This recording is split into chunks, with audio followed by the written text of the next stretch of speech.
A quorum being present, this town meeting is called to order.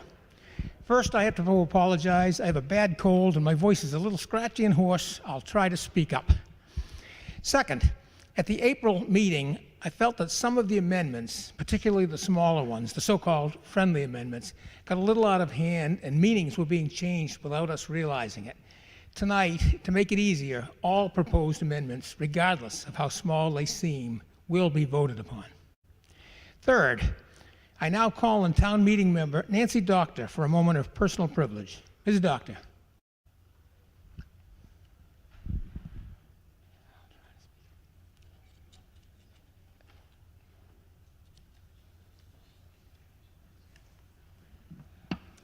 Thank you, Mr. Moderator.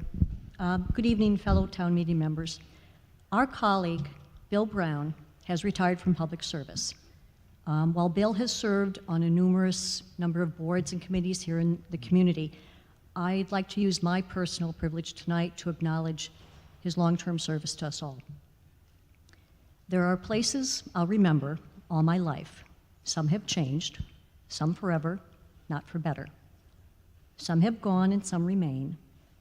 All these places had their moments with lovers and friends I can still recall. Some are dead and some are living. In my life, I've loved them all. But of all these friends and lovers, there's no one compares with you. And these memories lose their meaning when I think of love as something new. Though I know I'll never lose affection for people and things that went before, I know I'll often stop and think about them. In my life, I love you more. Would you please join me in a round of applause in appreciation for 57 years of service to town meeting?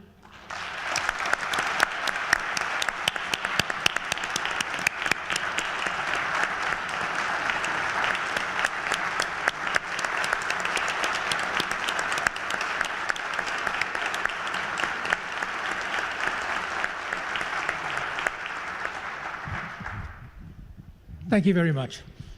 And now the Pledge of Allegiance. Please rise, if you can. I pledge allegiance to the flag of the United States of America and to the republic for which it stands, one nation, under God, indivisible, with liberty and justice for all. Okay, and now the town clerk has some comments. Good evening. Most of you received an email from me, or all of you should have, stating that the precinct meeting for Precinct 3 was canceled. The reason being is that we had to fill vacancies. We have 3 vacancies in Precinct 3 currently and 1 in Precinct 8. And in order to fill those vacancies, I first must notify everybody within the precinct that's current members, and then I also must put a legal notice in the paper. And I failed to put the legal notice in the paper. So therefore, the vacancies can't be filled. We have 3 options. We can go ahead with town meeting with 4 vacancies as we've done in the past.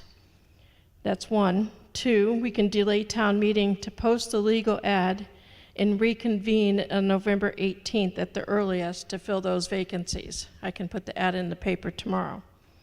Or 3, we can go ahead with Articles 1 through 15, indefinitely postpone Articles 16 and 17, and call a special town meeting for 16 and 17 at the earliest of December 2nd, the week of December 2nd, which would probably start town meeting on December 5th. My apologies for the error. Thank you. Our first thought was to have a special precinct meeting this coming Thursday, but we've been told there could be legal problems in holding a town meeting member election during town meeting. So we are not able to fill these spots during the life of this meeting. Having open spots in itself is not illegal, and we have done it in the past, and we could continue with this warrant if we so choose. There has been concern that 2 precincts, both affected by potential outcomes of the so-called MBTA zoning articles, are lacking representation. To alleviate the issue of unrepresentation in 2 precincts, a proposal has been made to delay voting on Articles 16 and 17 until a future town meeting held this December and continue with all other business. This presents a timing issue. The Select Board would need to meet to issue a new warrant for the special town meeting almost immediately, and it must be posted. In order to provide sufficient time for all that to happen, we would need to make that decision tonight. The mechanics would be as follows. A member would move to take Article 16 out of order. Then there would be a motion to indefinitely postpone. We would repeat the process with Article 17. If all that happens, we would then return to Article 1 and proceed with the warrant until completed. A new meeting would be called expressly for those two articles, 16 and 17, in December. Now, before we go through that process, we're going to do something a little unusual. This is something I do not like to do, but in this case, it seems warranted. We will begin with a poll, a sense of the meeting vote. If it is town meeting's choice to delay action on those two subjects, then we will begin the process of indefinitely postponing them. If the straw vote is no, then we will go directly to Article 1 and proceed in the order specified in the warrant. As this is just a straw vote, I will not allow debate. I will, however, entertain questions on the process before the vote. And the question is as follows. Should this town meeting postpone action on Articles 16 and 17, the so-called MBTA zoning articles, for the life of this meeting with the intention of addressing them at a special meeting in December? And I would ask for a yes or no vote. A yes vote would mean that we would move those questions up and indefinitely postpone them. A no vote would mean we're going ahead as we normally would. Now we have a question in the back.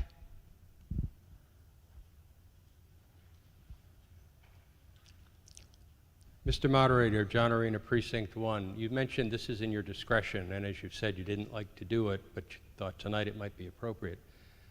Could you respond as to why the poll would be appropriate rather than a formal vote to table, which effectively gets to the same end, but allows debate?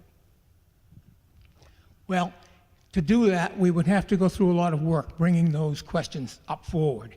And I felt like if we got a sense of the meeting that they did not want to do this, then we would save a lot of time. But by your own admission, the sense of the meeting denies the debate. Well, not really. If it denies the debate on whether, if the body decides no, you're right. But if the body decides yes, there's still plenty of debate on deciding whether or not to move the questions forward. It strikes me it's as equally as easy to take 16 and 17 out of order, which can, I believe I have the floor. I'm asking about the procedure. Well, I do think it's a question of procedure. Continue, Mr. It strikes me that the matter of simply taking them out of order provides even equal ease, and then your point can be addressed with the full parliamentary process that this body is usually entitled to. Whereas the straw poll, people are coming in cold, their opinions may not be fully formed on the matter of delay, not the merits of the questions proper.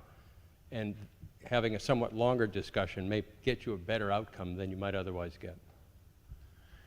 Any further questions? Yes, Ms. Binder. Thank you, Mr. Moderator. Angela Benda, Precinct 5. Could you tell me how many people are present here out of the full quorum, out of the full body? At 7:25, there was 118. Out of how many? Well, we have 192 minus 4, so what is that, 188? So there are a lot of people missing even without the other 4 people missing, which is what normally happens. Thank you. Further questions? Is there one right here? Yes.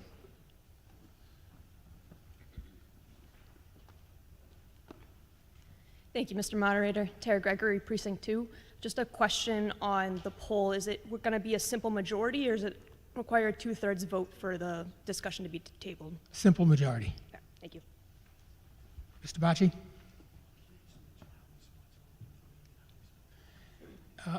Is it 3 and 1? Okay. I've been asked to tell you it's 3 people are missing out of Precinct 3 and 1 out of Precinct 8. Okay. Any further questions? All right. Oh, I'm sorry. Yes, Ms. O'Neill. Mary Ellen O'Neill, Precinct 6. I have two questions. One is, I thought you mentioned an option 2, and that was related to November 18th. What was that? Is that not a choice? Oh, the town clerk mentioned that we could postpone the entire meeting until November 18th. Oh, this entire meeting? Yes. Oh, okay. Everything. We Scratch couldn't vote that. on anything. Once, Okay. But actually, I think that's gone by because we've opened the meeting. Okay, thank you. Secondly, was there someone speaking from behind? I thought town meeting members and had to be sitting down in this part to be recognized. Is that true? Correct. Correct. Okay, so just going forward, Yep. if people want to be recognized for anything, point of information or whatever, they need to be down here. Good point. All right, thank you. Yes, on the edge here. Vanessa Alvarado, Precinct 5. So just so that I understand the procedure correctly, we'll do an unofficial poll first, and then if that seems unclear, if we're leaning in one direction or another, is then we move to the official process of having a motion to indefinitely postpone and then having discussion? I would go with whatever side is the prevailing side. If we vote yes to do this, I will ask somebody to make a motion to move Article 16 forward. If the vote is no, I will not. It doesn't preclude somebody else making that motion to move it forward. But it's the mechanics. We're trying to save a little time. If there's no interest in this, we don't want to waste a whole night on it. I don't want to be here in December, so thank you very much, Mr. Moderator. Okay, further discussion? All right, are we ready for the vote? I'll repeat it. Should this town meeting postpone action on Articles 16 and 17, the so-called MBTA zoning articles, for the life of this meeting, with the intention of addressing them at a special meeting in December? All those in favor, please raise your hand. And those opposed? And the motion does not carry. Okay, we will now proceed to business under Article 1. Let's see, who's... Mr. Milichewski, do you have a report? Oh.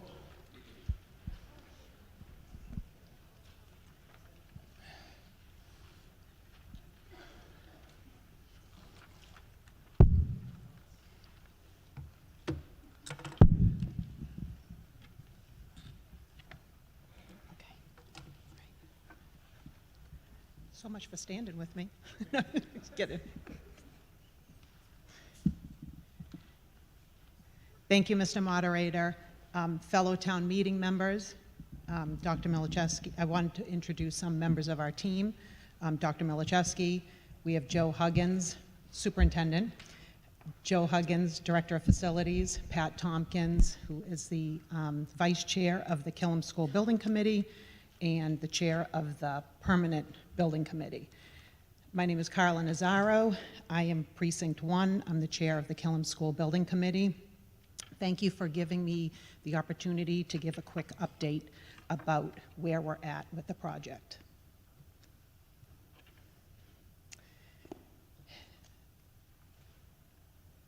This is this is the schematic design milestones from the project.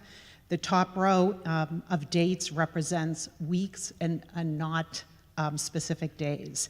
So this gives you a little insight into the life in the day of one of our designers, our design team. On October 30th, the project hit a major milestone. The MSBA had a board meeting where they unanimously voted to move our project from feasibility into the schematic design phase. So we moved from Module 3 to Module 4 out of 8 total modules from the MSBA process. Okay.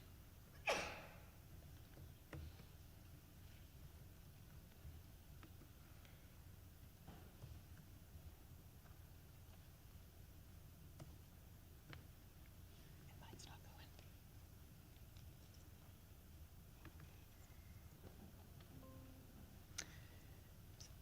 This is the presentation. This is the proposed project timeline. I wanted to highlight the facilities assessment subcommittee.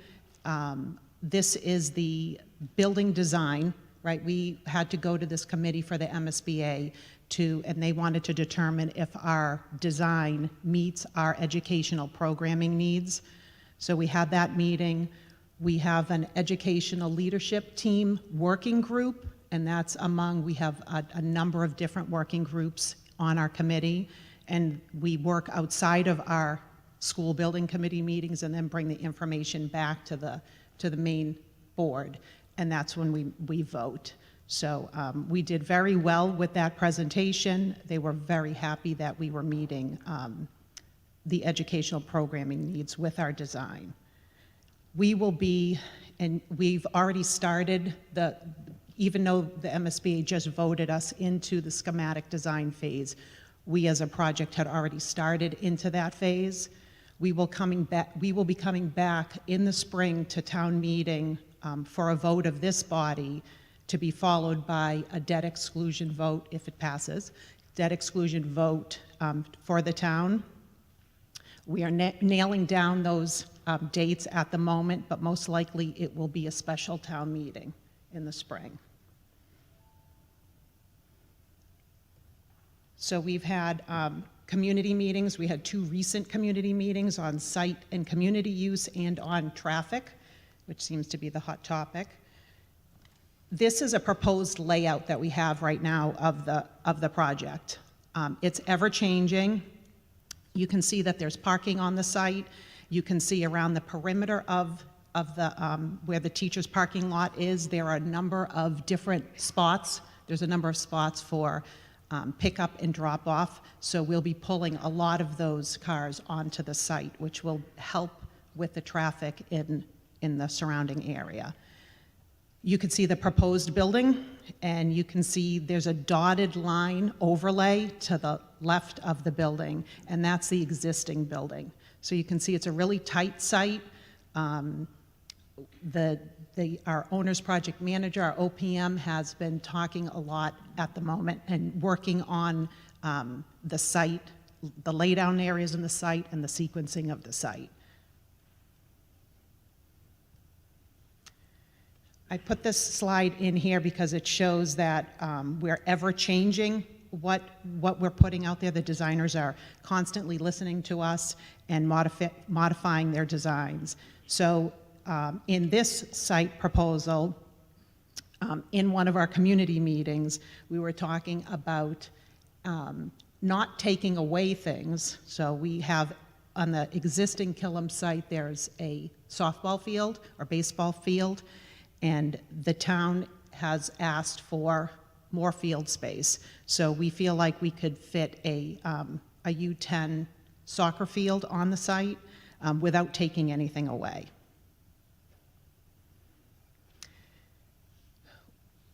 At the community meeting as well, our landscape designers came and presented. It was a great meeting. We had a lot of abutters there. As you can imagine, the abutters have a lot of questions. They want to know how they're going to be impacted during construction. So there's a lot of discussion about what's going to happen on the site, what's going to be planted, what trees are going to stay, what trees are going to go. So we will be having community meetings with the abutters, again, with the landscape designers. And they were just presenting, the landscape designers just presented all the different options of things that we could potentially have on our site. Dr. Milichewski. So you'll see here the floor plan for these are 2 of the floors of the 3 floors. I just want to make a couple of points to keep the community informed. First, you'll see these are the first floor and the second floor of what would be a 3-story building. I think at first myself and many others had hesitations of a 3-story building. I think the more schools that we visited, the more conversations we've had with our educators and our designers, we feel confident that this plan, the floor plan of having 3 levels maximizes the available space in the lot and also allows us to meet the educational vision of the school as well. Second point I'd like to make too is you see we only included 2 floors here because these are the 2 floors that be used predominantly by the community. So the first floor, the cafeteria, we know is a space that is a high rental space. And also the second floor, the space that will probably get the most community use, which would be the basketball court and the gym, which also would have space for seating, for bleacher seating for a couple of hundred, 200 fans as well, which we know is a need in the community too. Both of those spaces would have separate access to the building that would kind of keep it separate from the rest of the day-to-day core building too. Third piece, the building, as you see, it's kind of separated. There's on the 3 floors. There's the pre-K is on the first floor, which is the light green on the left. The K1-2 is centered there on the right on the first floor, and then above that, which is not shown at the third floor, to be our 3, 4, 5, kind of in a donut shape. I really appreciate that our design team has spent a lot of time talking to our teachers and to our community about what they really want in the new school. A couple of themes I think that stick out here in the design as a result of what they heard. One being something that makes Killam really special is the sense of connection and community. Students walk down the hallway, see one another, know one another. So building it around these core age levels of a K1-2 and then a 3, 4, 5, built around a library, shared library space, we think maintains a lot of those elements that make that community connection so strong. 2, you'll see here kind of as we move forward in the process without getting too far in the weeds, there's a lot of spaces like small group learning spaces, special education spaces that are built in to those little pods right there that allow for easily accessible services, supports to, we think, have the strongest sort of instructional model that we could as well. And again, a shout out to the architects who spent the time talking to every educator in the Killam building to hear what their needs were, and we feel like this reflects what the Killam community feels is important. The last comment I'd like to make around this design, again, staying high level, as you'll see, there is in the green a pre-K center at the Rise site. We are excited that when we put years ago, Superintendent Doherty had put into the initial statement of interest the need for the pre-K space. We were encouraged that MSBA recently let us know that they would participate in reimbursement for our pre-K classrooms, which is the 12 pre-K classrooms right there in the green. Now, what's the why behind that? First, we think it's important that we invest in our youngest learners. Having a Rise preschool under one roof and not split across 3 sites, you can probably think pretty clearly of the obvious benefits of collaboration, support, of just program when you're under one roof. 2, this would open up some classrooms in some of the spaces that currently house Rise classrooms, like Wood End, which would allow us to better absorb what we anticipate will be a slight increase in enrollment from the recent demographic studies that we've had. And then perhaps, I think most importantly, if we go next slide, this would open up the basement of the high school for us to expand what we think is something that's Reading is becoming a leader in, is our innovation pathway and hands-on learning opportunities for students. If you see, these are some pictures from the recent visit from Lieutenant Governor Kim Driscoll and also Secretary of Education Pat Tutwiler, who came and called us a model and a leader in expanding innovation pathways and hands-on learning opportunities for our students. For those who aren't closely following the high school, we have 200 students who are enrolled in our pathway programs of computer science, engineering, digital media, healthcare and social assistance, and clean energy. And these are ways for students to get opportunities in hands-on ways that align to needs in the job sector. Opening up that space at the high school, in the basement of the high school, will allow us to build and roll out what we know is a need in our engineering lab space, healthcare and social assistance lab space. The technology and the infrastructure that is in a lot of those industries for when our students leave, what they'll need, and allowing our students to have those experiences in our schools is incredibly important.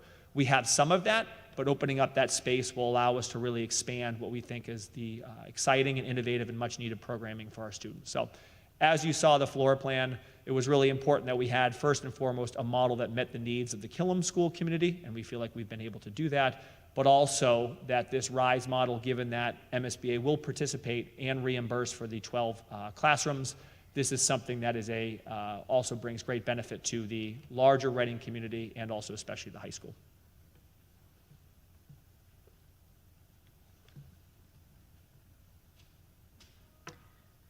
So this is a first rendering of what the site would look like from a 3D perspective. Our designer was very excited to kind of put that out there.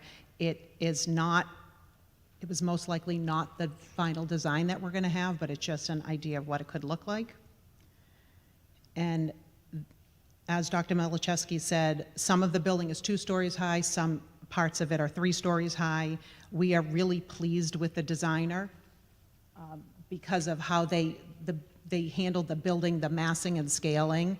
We went to visit multiple schools, and we were at a school in Watertown that was 3 floors, and quite honestly, a few of us were concerned about a 3-story building, and the way these designers know how to take that, the warm and durable materials and drag your eye to different places really kind of scales down the design.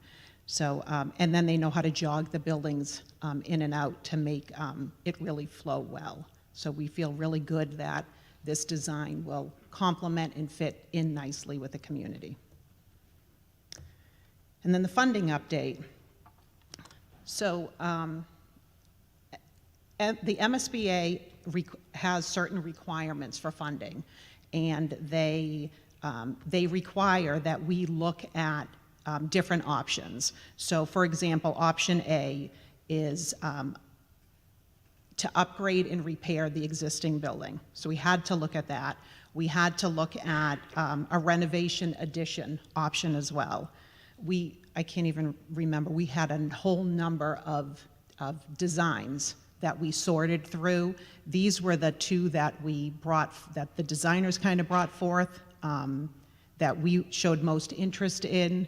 We chose option B1 as the new building, and as Dr. Milichevsky said, it was in that donut shape. So that was the option that was unanimously voted on by the committee. We had a preferred schematic review, which was a document, hundreds of pages that we submitted to the MSBA. They told us what they would participate and what they would not participate with funding. So what they would participate in is 20 classrooms for grades 1 through 5. Originally, they said they would not participate in a STE or a science, technology, and engineering room in storage, and we ended up pushing back a little bit on the MSBA, and they did decide to include that as part of our funding. So that's 2 times that the committee, I'll tell you another time that the committee has done that. And they really listen to us, and they really work with us. The process, it truly is an excellent process. Another thing that they decided to participate in was MLL, or multi-language learner classrooms, and adaptive PE, which was a huge one for us. The designer said they had never seen the MSBA agree to reimbursement for adaptive PE. And then, as Dr. Milichevsky said, the 12 RISE pre-K classrooms. What they will not participate in is the extra gym space, a slightly larger staff room, lunchroom. For administration and guidance, we did put in a slightly larger conference room, which also has community use on non-school times and on weekends. The non-classroom RISE space is not included, and we have a extended day office and storage area. This was another piece that we pushed back a little bit on the MSBA with, and we are waiting to hear back from them, that they will partially fund certain flex areas. So the MSBA dictates how large the building is going to be. We don't dictate that type of space. So there's an enormous spreadsheet, and everything is laid out by square feet. So the current Killam School is about 40% too small than what is actually needed. So when people say we're going to be building a bigger school, they're right, because the school has to be bigger per MSBA standards.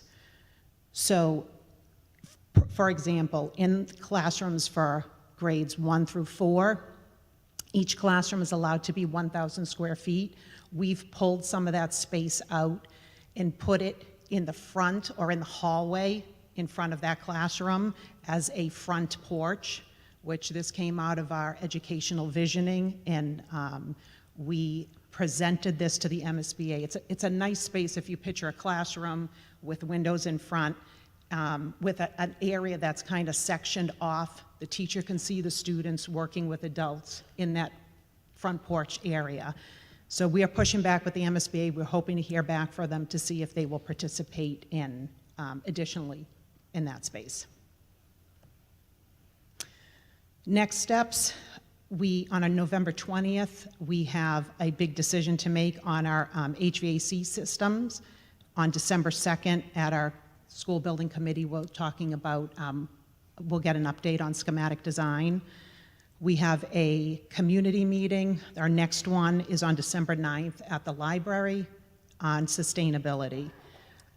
I'd like to just say that we are so fortunate to have the committee that we have from our town employees, our school employees, our elected and appointed officials, our designer and our owner's project manager.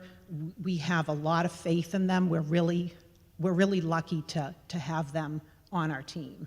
So our next steps is we will be back here in the spring for a vote to ask if this body will allow us to bring it to a debt exclusion vote. And we don't have exact numbers. You saw that 130 some odd million dollars for the building. Reimbursements from the MSBA are going to be around $38.5 million. If that vote fails, we can ask the MSBA for a couple more months to have another vote.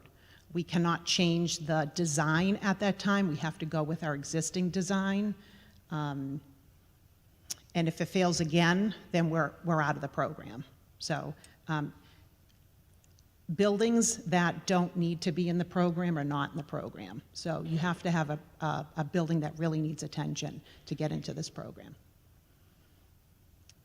Thanks for listening.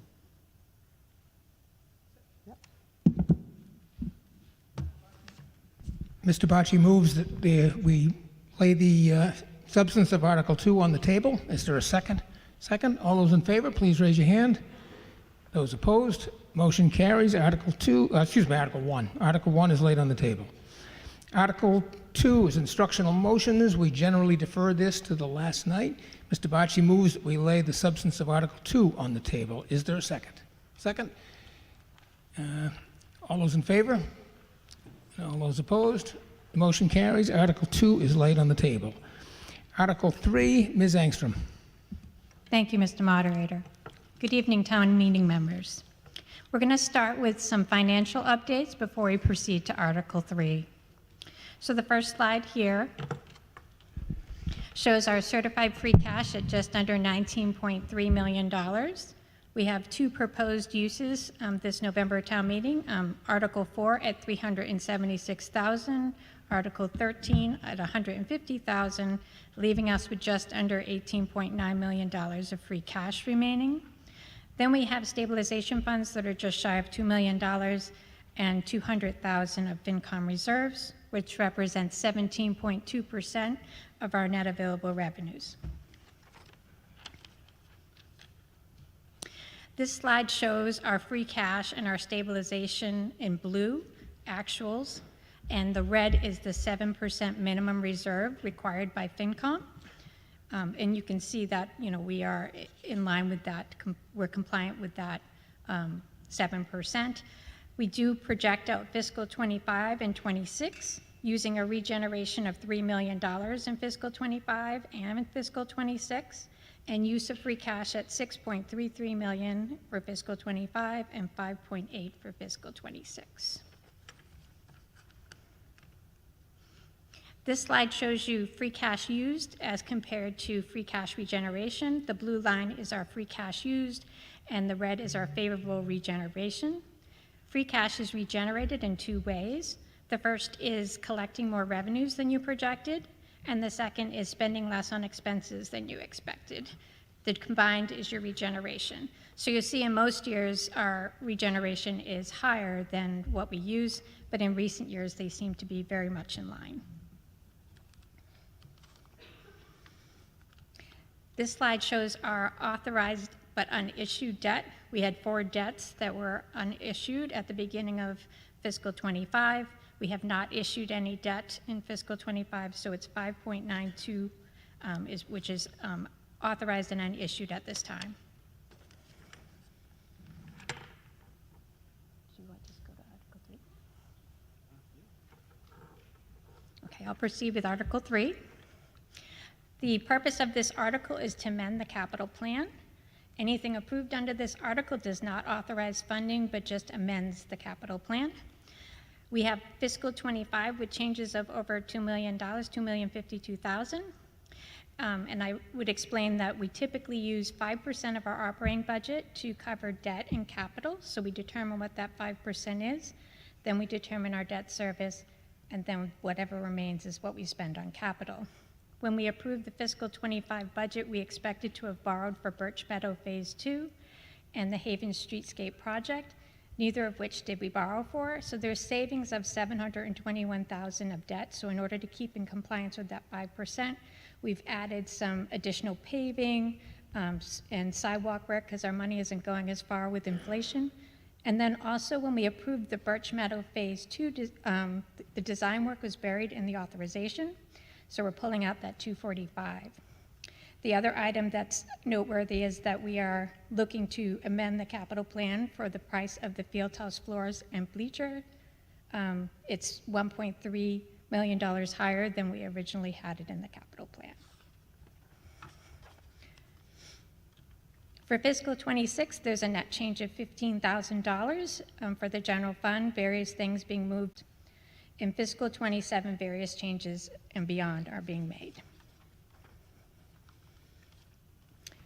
For the enterprise funds in fiscal '25, we are adding $560,000 for a water main replacement for Sanborn Street. In fiscal '26, $600,000 for a water main replacement on Hopkins Street, and $40,000 for sewer pickup truck, an increase in pricing, and then various changes for the years after that. FinCom report. Thank you, Mr. Moderator. Joe Carnahan, Precinct 7, Finance Committee.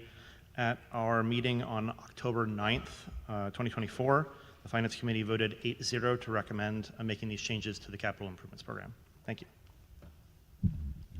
Is there further discussion? Yes.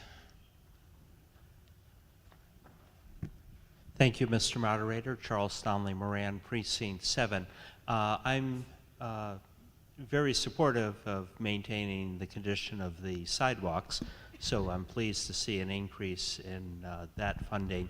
But I am wondering about the materials that are being selected. I've noticed on Woburn Street that formerly concrete sidewalks are being replaced with asphalt, which has a shorter lifespan, and so I'm wondering how that decision is made as to, is it strictly, short-term planning in terms of, okay, it's cheaper to go with the asphalt, or, is somebody looking at, the useful life period of the materials? Thank you.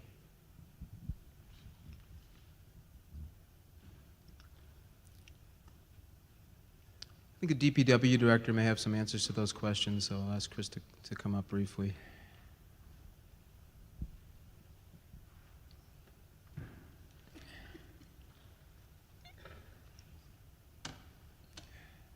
Thank you, Mr. Moderator. Chris Cole, Public Works Director.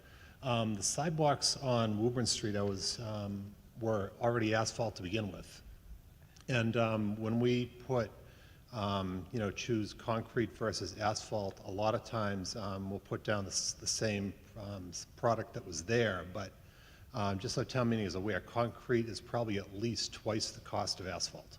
And when we have limited budgets, we have to stretch our money as far as it can go. So that's why the decision is made sometimes to put asphalt down over concrete.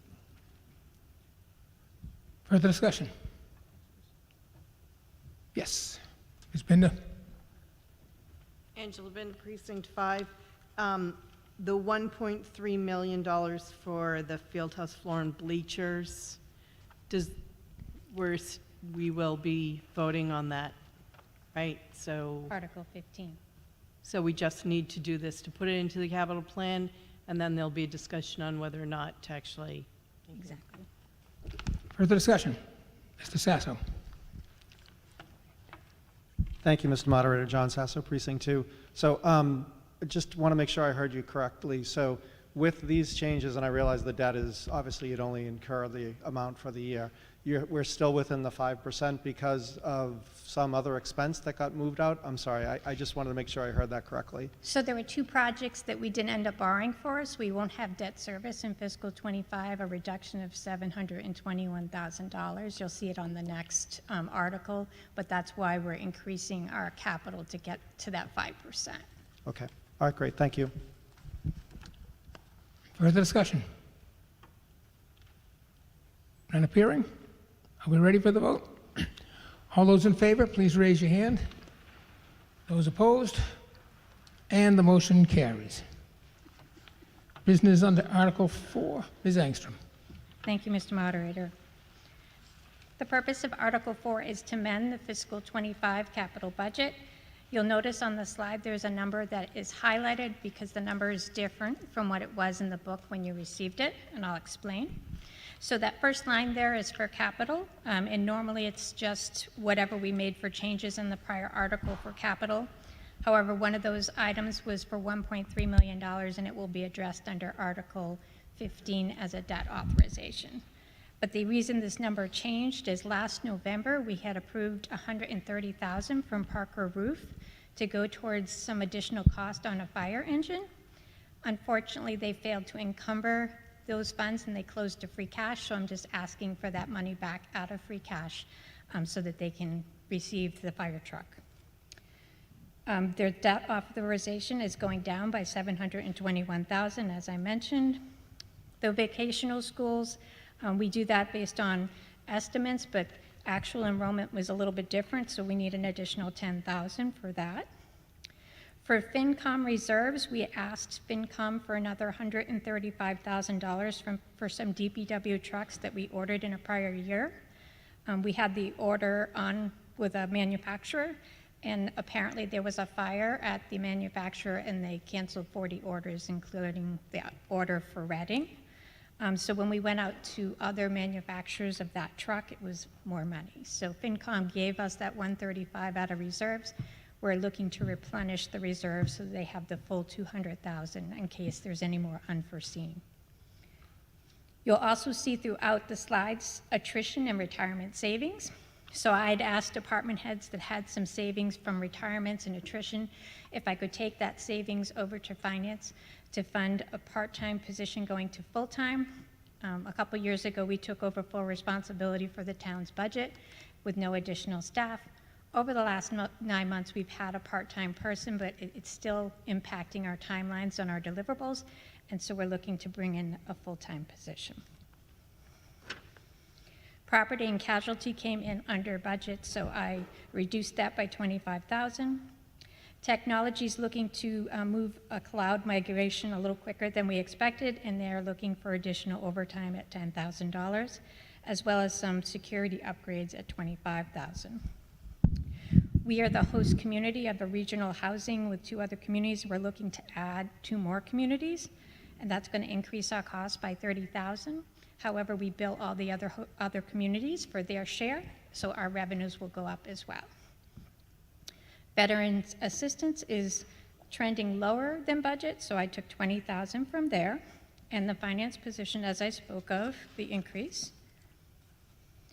We had a pilot program at one of the schools for composting that was very successful, and the school department asked us to roll that out at all the other schools at a cost of $50,000. And then a reduction in extraordinary repairs in the facilities core department for $10,000. Grand total of $376, looking to fund from free cash. Under water, we just have the $560,000 that we mentioned in the prior article for the water main replacement, funding from water reserves.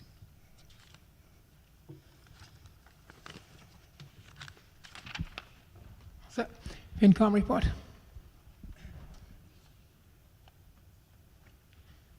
Joe McDonough, Finance Committee, Precinct Meeting 8. On October 30th, Finance Committee voted 8-0 to recommend the contents of this article and the minute changes as noted by Sharon to town meeting. Thank you. Is there further discussion? Did I see a hand? No? Are we ready for the vote? All those in favor, please signify by raising your hand. And those opposed? And the motion carries. Business under Article 5, Ms. Angstrom. Thank you, Mr. Moderator. We do not have any prior year bills that we're looking to pay, so we're looking to table this article. Okay, do we have a motion to, Mr. Bacci moves that we indefinitely postpone Article 6. Is there a second? Second? All those in favor? Point of order? Oh, I'm sorry. Article 5, start over again. And you're right, yeah. Yeah, we do traditionally table this one just in case something comes in, so let's change that to a motion to table. So we have a motion to table the substance of Article 5. Is there a second? Second? All those in favor of laying Article 5 on the table, please raise your hand. Those opposed? The motion carries. Business under Article 6, Ms. Angstrom. The purpose of this article is to transfer $39,000 that we received at the end of fiscal '24 from free cash into the Smart Growth Stabilization Fund. These are 40R payments that we received that we have to use for capital, and we tend to ask for a transfer into the Smart Growth Stabilization. However, these funds were not received until after April town meeting, so they closed to free cash. So this article, if approved, would move money from free cash to the Smart Growth Stabilization so we can ensure that it gets used for capital as intended. FinCom report. Mr. Sullivan. Thank you, Mr. Moderator. John Sullivan, Precinct 7 and Finance Committee at our meeting on October 30th-ish. Meeting on October 9th. The Finance Committee voted 8-0 to recommend the contents of Article 6 to town meeting. Thank you. Further discussion? None appearing. Are we ready for the vote? All those in favor of the motion under Article 6, please raise your hand. Those opposed? And the motion carries. Business under Article 7. Ms. Angstrom? Thank you, Mr. Moderator. Article 7 is to accept Chapter 40, Section 5B. This section would allow us to put the 40R payments directly into a Smart Growth Stabilization Fund without having to bring it to town meeting as we have been. And that would avoid what we just had to do just a moment ago. All set. FinCom report? Oh, yeah, FinCom report first, yep.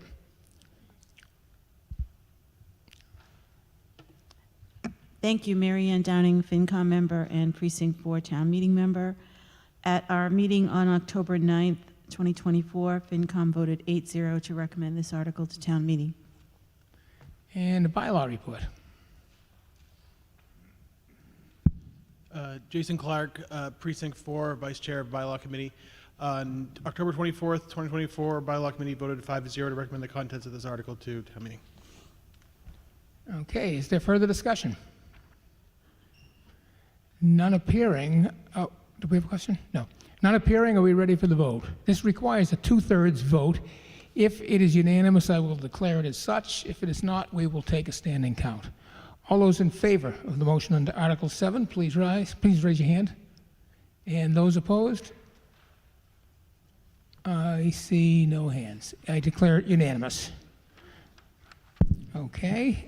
Business under Article 8. Ms. Angstrom. Thank you, Mr. Moderator.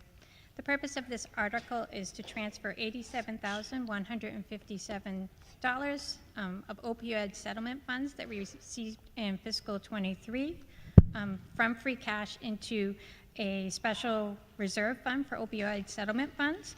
When we first started receiving these funds in fiscal '23, there was no legislation allowing us to have a special fund for them, and so they were general fund revenue and closed to free cash. In fiscal '24, there was an exception made, and we were able to create that fund so that we could keep track of them because they are to be used for substance abuse programming. So anything that happened in fiscal '24, because of the legislation exemption, would flow right to that fund. But anything that actually closed to free cash, which is the money we received in fiscal '23, has to be moved by town meeting to the special revenue fund. FinCom report.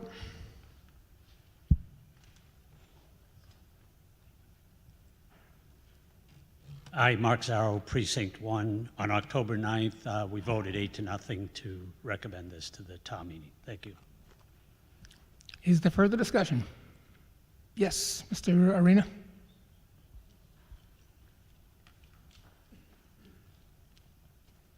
John Arena, Precinct 1. Just out of curiosity, what would an example of an opioid programming be? Would it be Arcasa related or something? Could it be something else? So the coalition has been doing the programming. Because we had the Coalition Against Substance Abuse, that's where we've been using the money. And there would be no other access to it by any other, or could anyone else apply for it as well? Is it limited to Arcasa or no? It's fairly broadly. Oh, I mean, it could be used outside of that, yes, if somebody Great. asked All for right. it, yeah. Thank you. Further discussion? Yes, over on the left.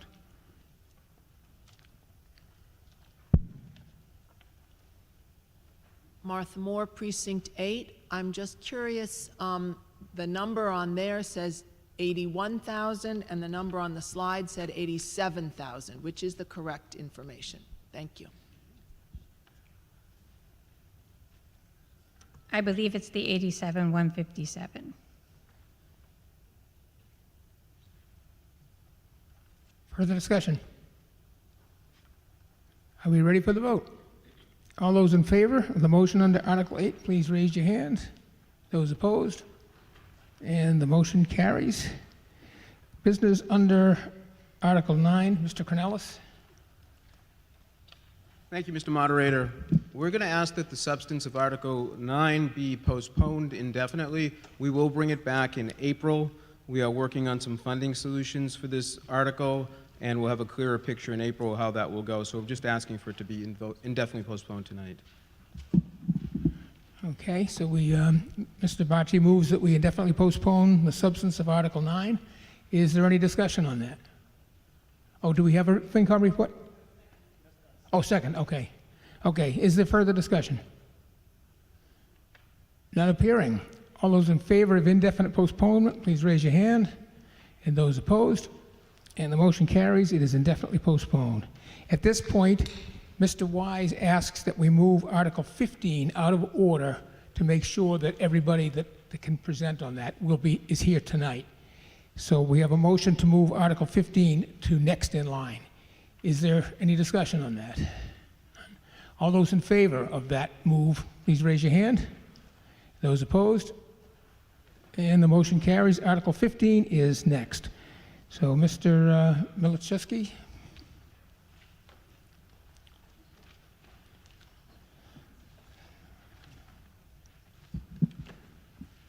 Thank you, Mr. Moderator. I'm joined by Joe Huggins, Director of Facilities, and Tom Wise, School Committee Chair, too. So, as you'll see up on the screen, Jackie, you can go next slide. Back in April town meeting, debt was authorized at $1.7 million. I can go here. To replace the Fieldhouse floor, we said that we'd come back if there was an option that was selected as the preferred option other than the like-in-kind model.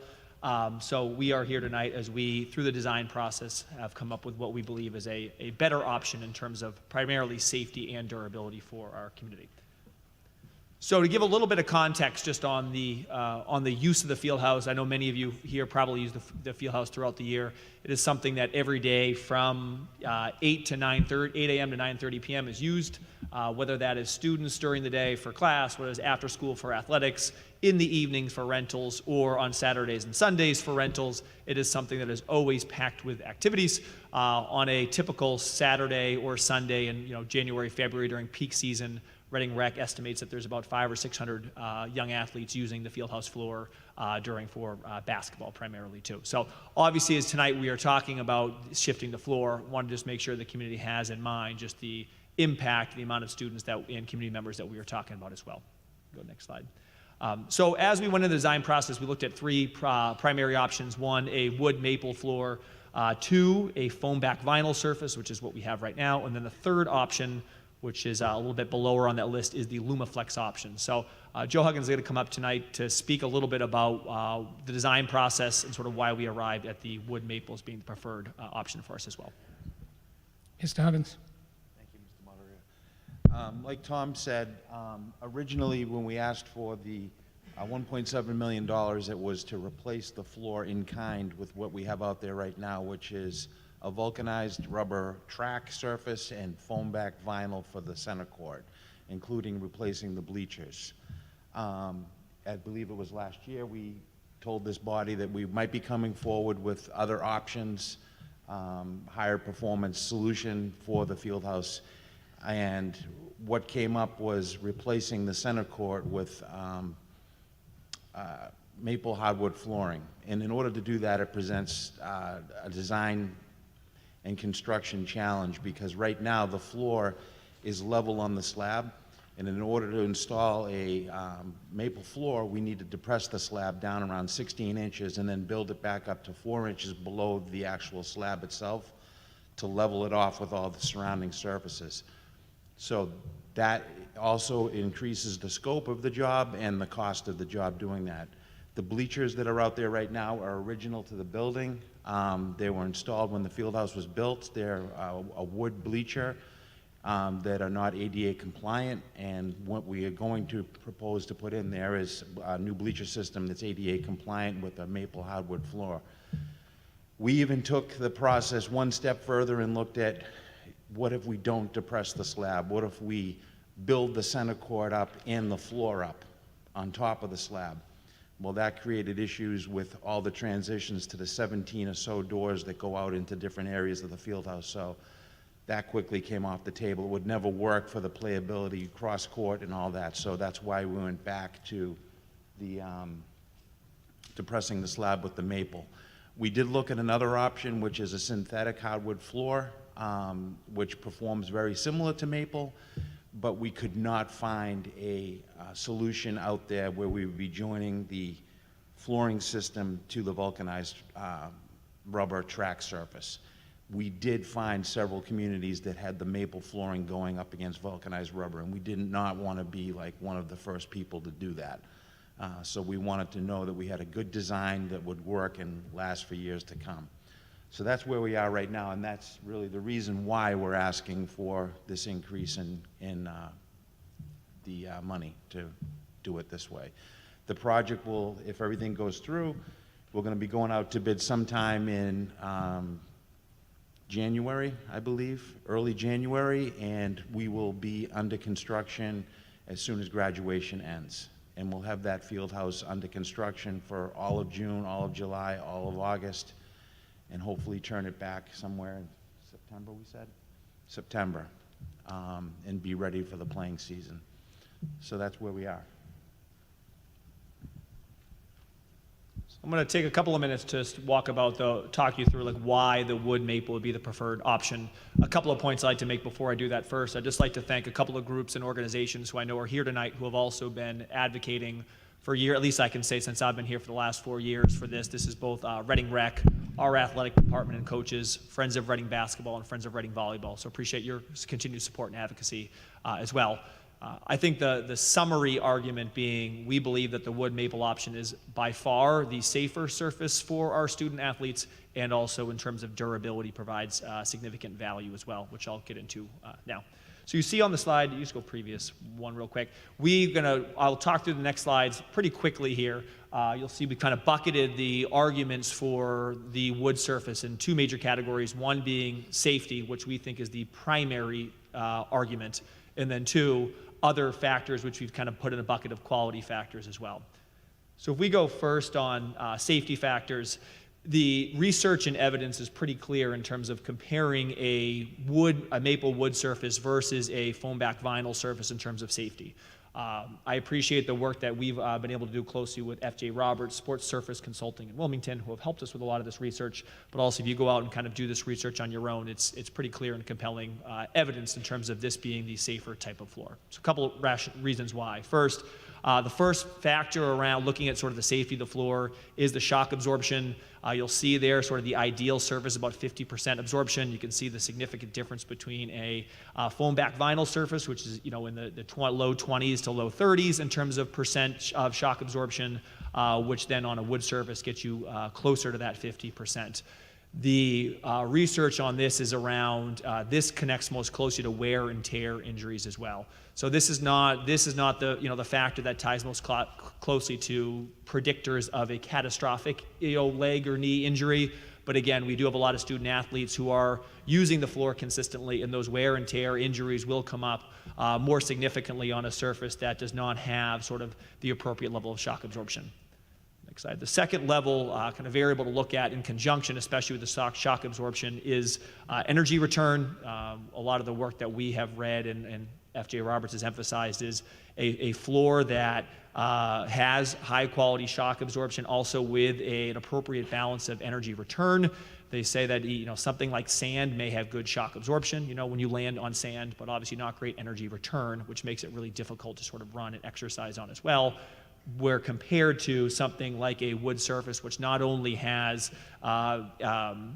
quality shock absorption, but also an appropriate level of energy return, which makes that not only a high quality playing surface, but also one that is a safer surface as well. Those factors matter, but if we go next slide, kind of the factor that is looked at most closely, or I'd say is the most significant factor in terms of safety of a floor, is elasticity. So surfaces are kind of put on a spectrum of point to area surface. Wood represents sort of the premium side of the area surface, which if you read that first bullet, I think it's important, where it says area elastic floors do not just depress where the foot makes contact with the surface. Instead, the floor is vertical. Depression extends out a measurable distance so that one's foot is less likely to get stuck in the surface upon rotation. This is the variable that ties most closely to the catastrophic injuries, particularly catastrophic knee injuries, which are the ones that I will say for any age, particularly 16 to 17, 18-year-olds, are those trajectory-changing injuries. I've had a lot of people ask me, is the current surface that we use now unsafe? I don't know if I can go as far as to say it's an unsafe surface, but I think the research is pretty clear in terms of what we're using now versus what we could be using as a way to ensure a higher level of safety for our student athletes. You talk to a lot of our coaches, you talk to a lot of our parents who have seen a lot of our student athletes and community members deal with what have been catastrophic injuries on our court over the last couple of decades. I can speak to, just in the last couple of years, 2 high-profile ones for probably 2 of our top players in the basketball team have had injuries which they had both said their knee sort of feels like it gets stuck.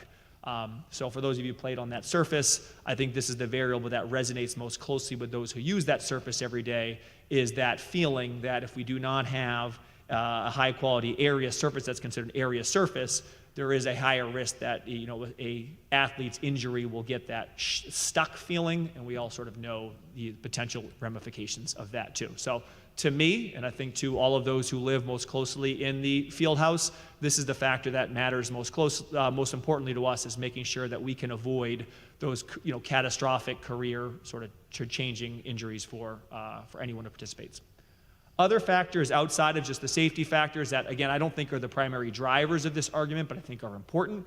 One being durability for rolling loads, which the wood can absorb a little bit better. So for example, if there's a kind of a work that needs to be done up on the roof and a sort of materials or equipment that's on the center court, a wood surface would be able to handle that a little bit better than maybe a foam back vinyl surface would as well. Next slide. Longevity is also a driving argument to us. We look at a wood surface, and I'll use the clause sort of here, like when properly maintained, which I'll get into in a minute, the surface should last 50 years. And actually at a recent FinCom meeting, F.J. Roberts said there's no reason a wood surface cannot last 70 to 80 years when properly maintained, versus what we know we'd get out of the foam back vinyl surface, which is around that 20 years. So that durability is really important to us. I did kind of make a note around when properly maintained. One of the challenges, the drawbacks of a wood floor is ensuring that the quality of maintenance matters a lot to ensure that we can get to the 50, 70, 80 years. I think our team feels confident with the facilities team that we have in place. They do maintain several wood courts across our community already, so I think they have a good handle on sort of the needs of a wood surface and also the cost of a wood surface, and are confident that that's something they would be able to handle. But that is one of the major drawbacks, in addition to another drawback being ensuring water. Any catastrophic inundation of water would be a challenge for a wood surface. They have told us sort of the best way to be able to avoid that is, one, ensure that you can get movement of air in your field house, which our facilities team feels pretty confident that that's something that we have in place right now.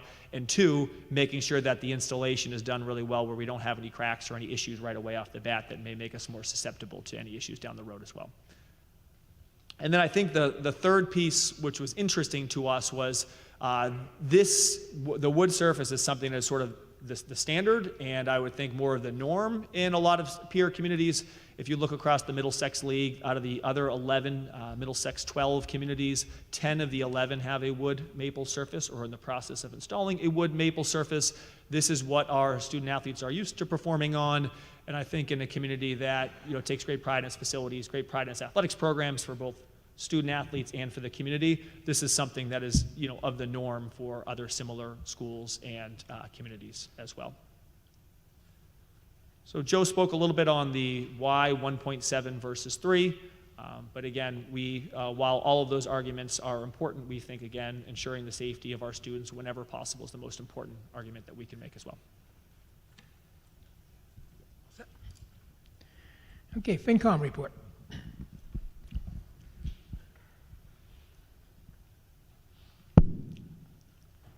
Thank you, Mr. Moderator. Ed Ross, FinCom, Precinct Number 5.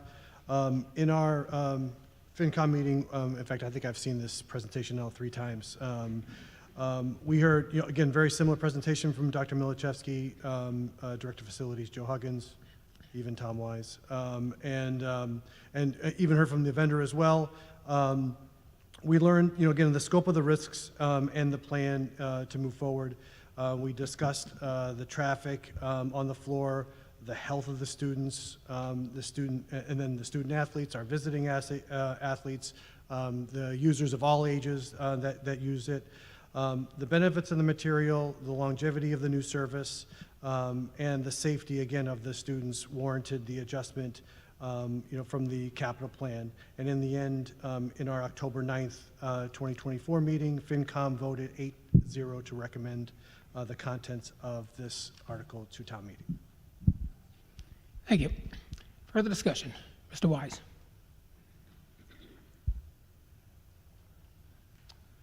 Thank you, Mr. Moderator. Tom Wise, Precinct 4, School Committee Chair. Just a quick report as well from the School Committee at our meeting on October 10th, after reviewing the same presentation and having many of the same questions. We also voted 4-0 in favor of this. We had two members absent who I'm confident would have voted in favor of this as well at the time. Thank you. Mr. Arena.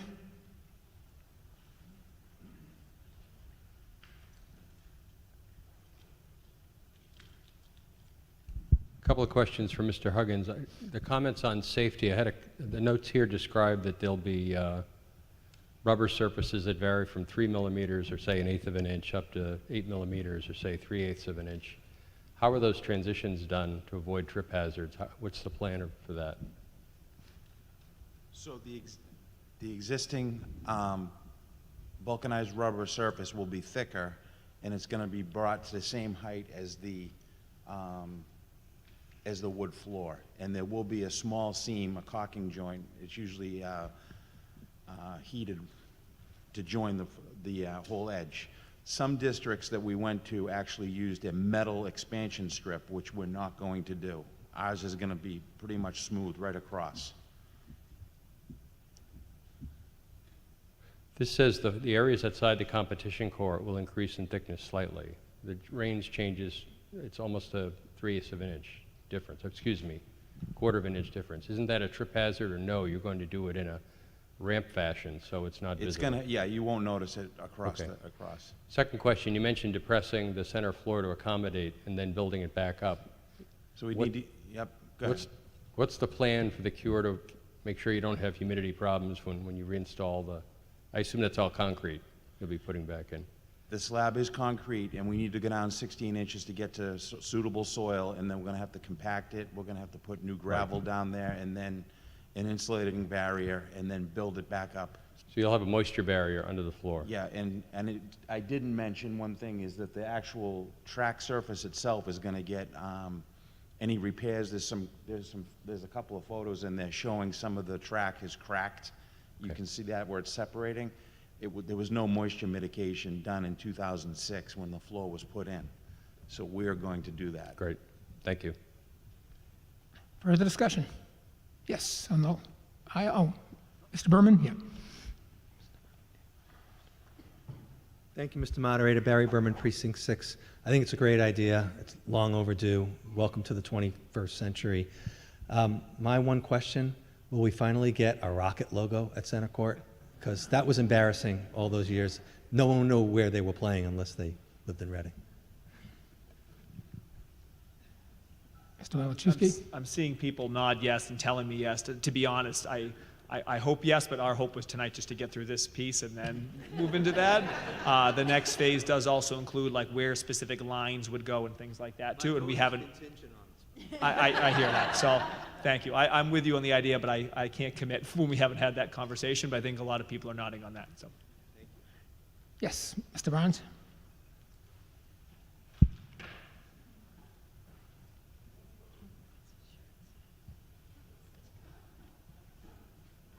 Thank you, Mr. Moderator. Jonathan Barnes, Precinct 5. Thank you for your presentation. It made a lot of sense to me. I want to make sure I wasn't missing something. In the course of your comparison, all the information that you provided about the comparison, you were comparing the maple wood to the foam back vinyl, which I presume is the in-kind replacement. But you talked about the three choices, which is the Lumaflex. Could you give us a little bit of information about how that would compare, say, to the maple wood? Because the only thing that I think I saw were that the maple hardwood is a little bit more available, or maybe a lot more available, and that it is not exponentially more expensive. The wood is not exponentially more expensive. So I'm just curious to get a little information about the comparison of the Lumaflex to the maple hardwood. Thank you. Mr. Huggins? Thank you. So the Lumaflex system does present, Tom mentioned something about rolling loads on the floor, and if you do put any kind of heavy weight on the floor, like if we're working on any air equipment in the ceiling, it does not react well to that. It can get depressions in it, so you have to be very careful what goes across that floor. It can be repaired, but the hardwood also is easier to do a repair on it than the Lumaflex system. But the biggest thing for us was how to get that synthetic flooring to join up with the vulcanized track surface, and we didn't see anything out there, and we did not want to be the first ones to do it. We couldn't find anybody that had it around here. So we know we can safely do the maple. Further discussion? Yes, right here. Excuse me.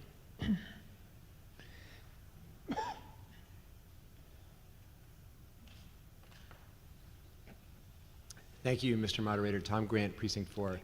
I also want to say thank you for the presentation. It was great, very well thought out. Just one thing I want to get a better understanding of is the life of the Fieldhouse itself, because I'd hate to pay more for a 50-year product that then, if the Fieldhouse has to come down in 20 years, maybe we should have made the cheaper decision.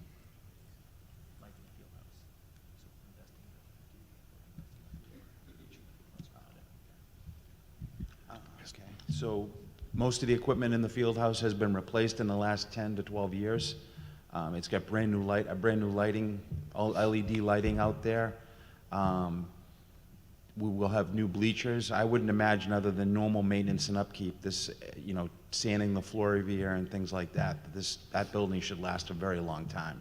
And the physical structure itself, roof, walls, everything.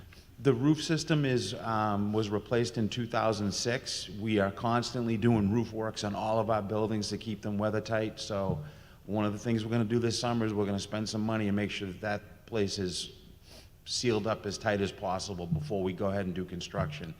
But just so you know, every summer we do that to all the roofs on all the buildings. They're flat roofs. There's lots of penetrations going down through them, but the roof system on the high school is in good condition. Okay, thank you. You're welcome. Right over on the right here. Ms. Carey?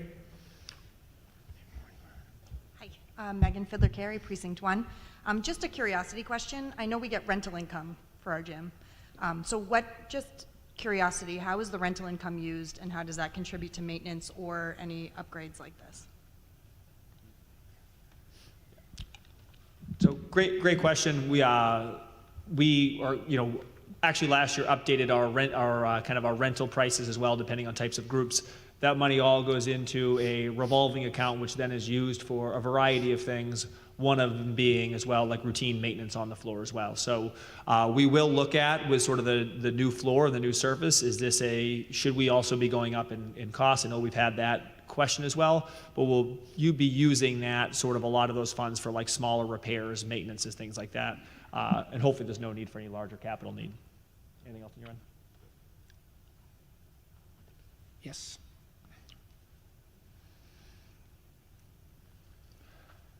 Thank you, Mr. Moderator. Eric Affen, Precinct 4, and Chair of the Recreation Committee. I just want to voice my strong support for this motion.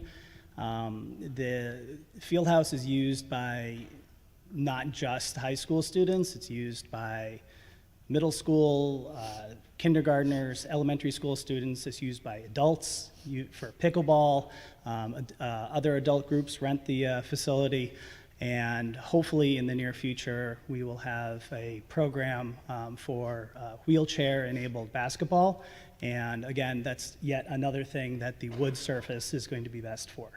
So for long-term cost savings and durability and safety of our students in our community, I think this is a no-brainer. So thank you very much. Further discussion? Yes. Ms. Hillary? Jennifer Hillary, Precinct 4. Thank you for the presentation. I will be supporting this as well. And I want to reiterate Dr. Milichewski's thanks to the Friends of Reading Basketball who reached out to me expressing their support and concerns for the safety of the students. And they appreciate the longevity of this floor surface. So it does matter when the community reaches out to town meeting members with their concerns about an issue, and I wanted to thank those who reached out to me and perhaps other town meeting members. Thank you. Further discussion? In the far corner?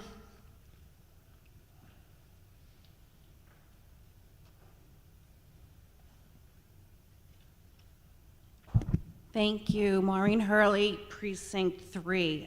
Couple questions. Is the maple floor only going where the existing, say, basketball court is in the center? So the other courts that are also used for volleyball, basketball, those are going to be more like the track surface, even though they're being used for volleyball, basketball. Is that correct? Ms. Duggins? Thank you, Mr. Moderator. So the center court, as you see it now, will be replaced completely with maple. With the maple, so Yes. that's not going to extend into the additional basketball courts? It's the same overall dimensions as what the court looks like right now. Yep, Will be, okay. Yes. All right, and then as far as dehumidification in there, I know, especially probably in mostly the hot summer months, what I can see, the mitigation is the big fan down at the big garage door. Is there anything being considered to help preserve this floor to the best of our capabilities? So there's no air conditioning in the field house, but we Right. do have 8, how many HVs do we have out there?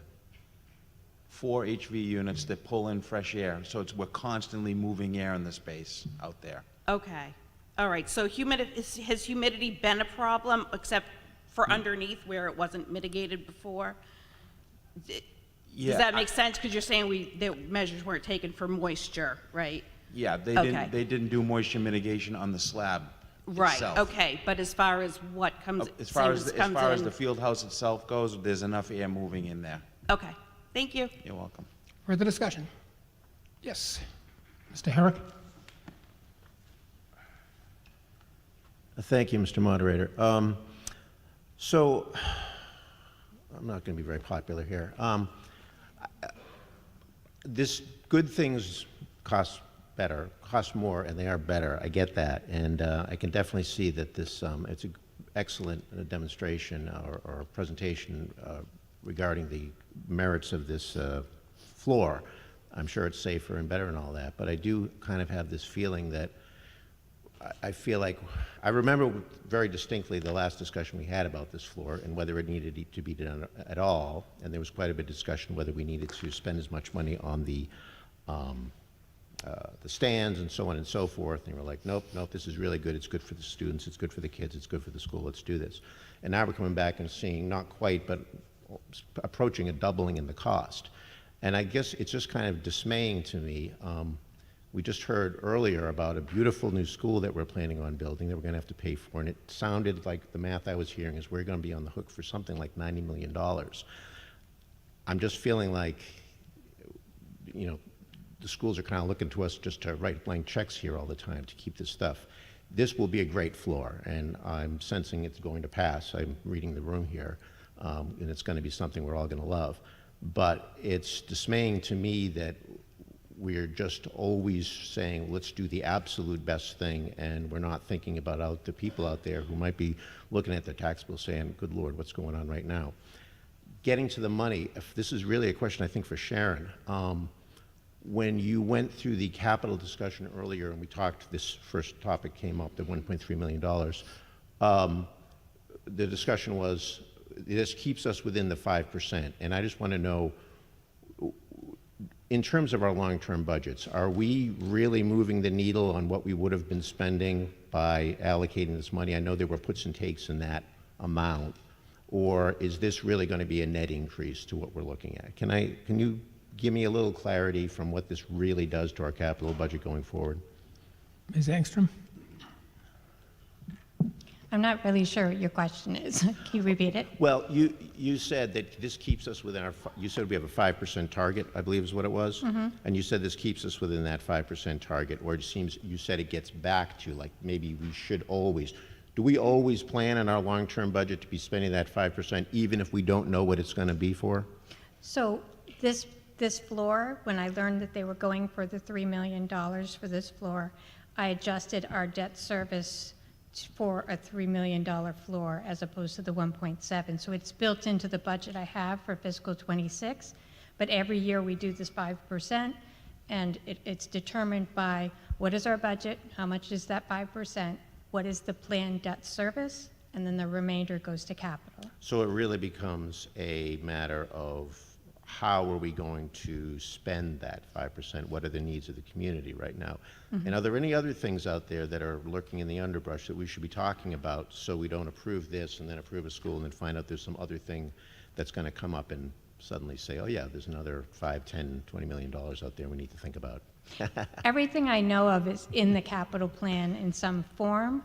The only things I know of that aren't really known exactly cost are the senior center, and then obviously Killam. We're just getting closer to what that cost is.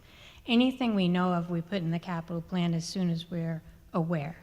And if we decide that it's too much and we want to borrow, that gets put in there as well. So we do a 10-year plan for capital and for debt, depending on the size of the project. And the expectation here is this will be for a debt exclusion, and it's not something that we can actually just fit right into our normal capital plan, because that's what I was taking away from what I saw on the piece of paper?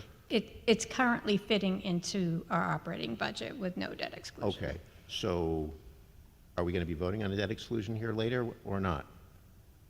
Voting on a debt exclusion. For this floor, it's not, we don't have to worry about a debt exclusion? No, I mean, in the near term? you're authorizing regular debt within the levy, Okay, not a debt exclusion. okay, all right, thank you, I've had my say.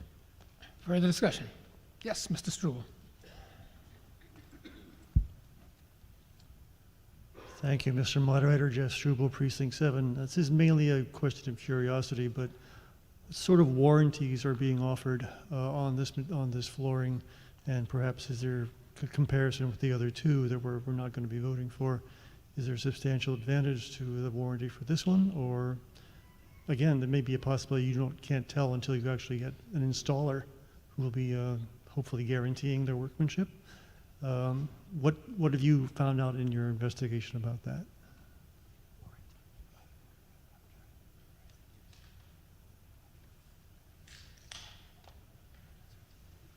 Mr. Huggins. Thank you, Mr. Moderator. It's a 1-year warranty on workmanship, and it's a 10-year warranty on the materials installed. Excuse me? And for the vulcanized rubber, yes. Further discussion? None appearing. Oh, where? Yes, I'm sorry.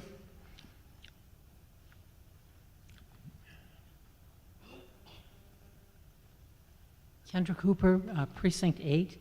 I just have a question about the maintenance of the different surfaces that will be there. Is the maintenance the same of the maple flooring versus the flooring that's in the rest of the Fieldhouse? And I raise this question because in the past we have had a problem where we have incorporated different kinds of flooring surfaces in classrooms. Parker School in particular had almost every classroom had carpeting in the maybe 2/3 of the classroom, and then right in front of where the blackboards, whiteboards, whatever were there, there was a different kind of surface. And what we encountered was mold growing because the custodians, or when the flooring was clean, the carpeting would get wet along the areas. And then you have indoor air quality problems with the classrooms. We've had a lot of different kind of design flaws in some of our schools that have resulted in unhealthy conditions. And so I'm wondering, I don't want us to do the same thing again. And so what kinds of maintenance is involved in these floors? And I assume that you've also incorporated a lot of the design with custodians who have worked in maintenance, who do the day-to-day cleaning in the classrooms. But if you could explain that it's, the process is the same or it's not, and how do you deal with that? Mr. Huggins? Thank you, Mr. Moderator. So the hardwood flooring systems that we have at Eaton, Parker, Wood End, and Coolidge, and we maintain those ourselves. As far as the vulcanized track surface, we use our custodians right now at the high school and the outside cleaning company. They use automatic scrubbers on those to run the floor and keep it clean. In the summer, the floors get, and it's on a rotating basis depending on use, they get a light sanding and a recoat. And the other thing we're going to do is we're going to have an area in the Fieldhouse near the bleachers where we're going to have protective matting on rolls that we're going to pull out for things like voting or any kind of rentals out there so the floor does not get damaged. I'm talking about the maple. So we're very familiar with maintaining that type of surface. Yeah, see, I'm thinking of the day-to-day, the week-to-week kind of thing. I know Yep. that at different times. And we do a nightly cleaning of the Fieldhouse and all the other gyms too, so it's something that gets done automatically.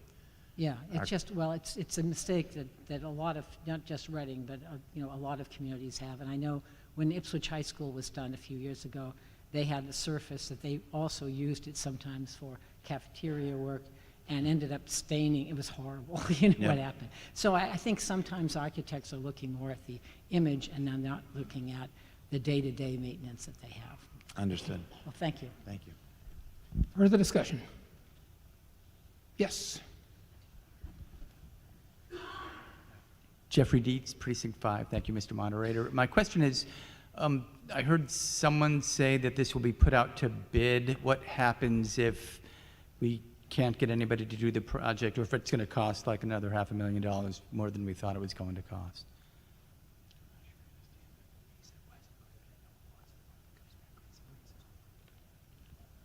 Mr. Huggins?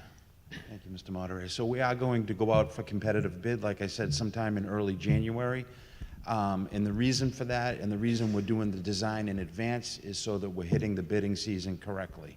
If we put this out in April, probably wouldn't get anybody to bid on it. This will go into the queue for a lot of these contractors that are doing summer work in schools. So we're confident we'll probably get 5 or 6 companies bidding on this type of work.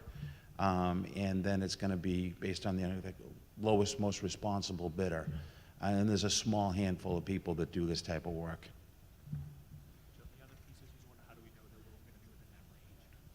Okay, I'm sorry. So the other thing is we have received a cost estimate, and we feel as though our number is good.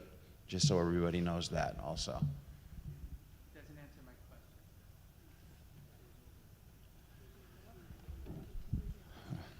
Well, if it goes over I three, will I won't be repeat the standing question. here. What happens if? it Understood, I'm turns out- sorry. I'm not sure.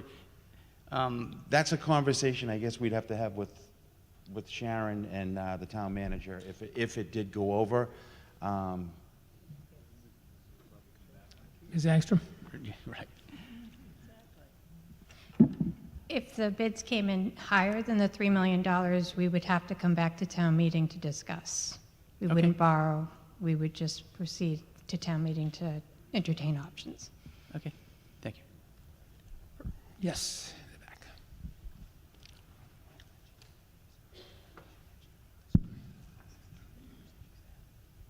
Thanks, Mr. Moderator. Marlena Beta, Precinct 4. I'm unclear. The 1.3 million, it says including but not limited to the full replacement of the floor. So does that mean also the bleachers or no? Is the 1.3 million for floor and bleachers or just the rubber floor? Which is, I understand what you don't want. So this is for the addition, you want to share for the additional 1.3? Ms. Angstrom? So the original authorization was for the Fieldhouse floor and bleachers, and this is additional cost for the whole project. 1.3 more than what we authorized back Oh, in so the original authorization was for 1.7? Yes. For floor and bleachers? Yes. And this they're- is the they're kind of a 1.3. package I deal. read it wrong. Yeah. Thank you. Okay. Further discussion? Yes, Mr. Pacino. Thank you, Mr. Moderator. Phil Pacino, Precinct 5. So in essence, you're really voting for $3 million here, not 1.3. Plus, with supply costs these days, you know what? Personal opinion, I'm going to state, you're going to run over the $3 million. Further discussion? None appearing? Are we ready for the vote? This requires a 2/3 vote, so I need to appoint counters. Mr. Sasso, would you take your section plus the Finance Committee? Mr. O'Neill, would you do your section of the middle? Mr. Struble, would you do the honors for your section? And Mr. Pacino, if you're offering? Selectman 2, Select Board 2, yes. All those in favor of the motion, please rise.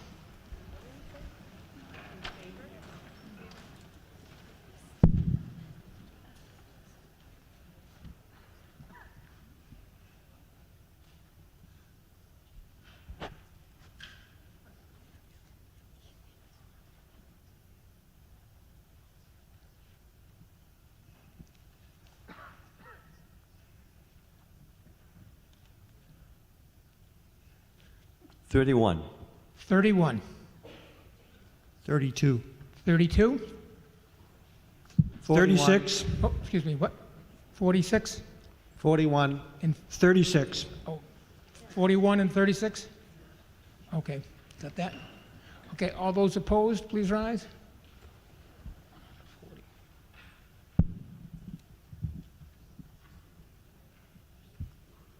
One. 1, 0. 0, 2. 2, 4. 4. The vote being 140 in the affirmative, 7 in the negative, the motion carries. Business under Article 10. Ms., let's see, who's, Mr. Cornelis? Thank you, Mr. Moderator. Ms. Herrick from the Select Board asked to give a little background on this article, so I'd ask that she be recognized as well. Ms. Herrick. Good evening, town meeting. Pre-COVID, and before anyone had heard of the wonderful ARPA grant program, Reading was looking for ways to achieve town-wide goals of financial and environmental sustainability. The Green Communities Program, which is about 16 years old, does both. This effort has taken far longer than anticipated. Tonight, I just wanted to take the opportunity to remind this body of our early efforts, especially for those newer members who may have joined in the past 5 years. Above is our original instructional motion. At that time, there were 283 Massachusetts communities participating in this program. Since then, that number has increased to 295. Okay.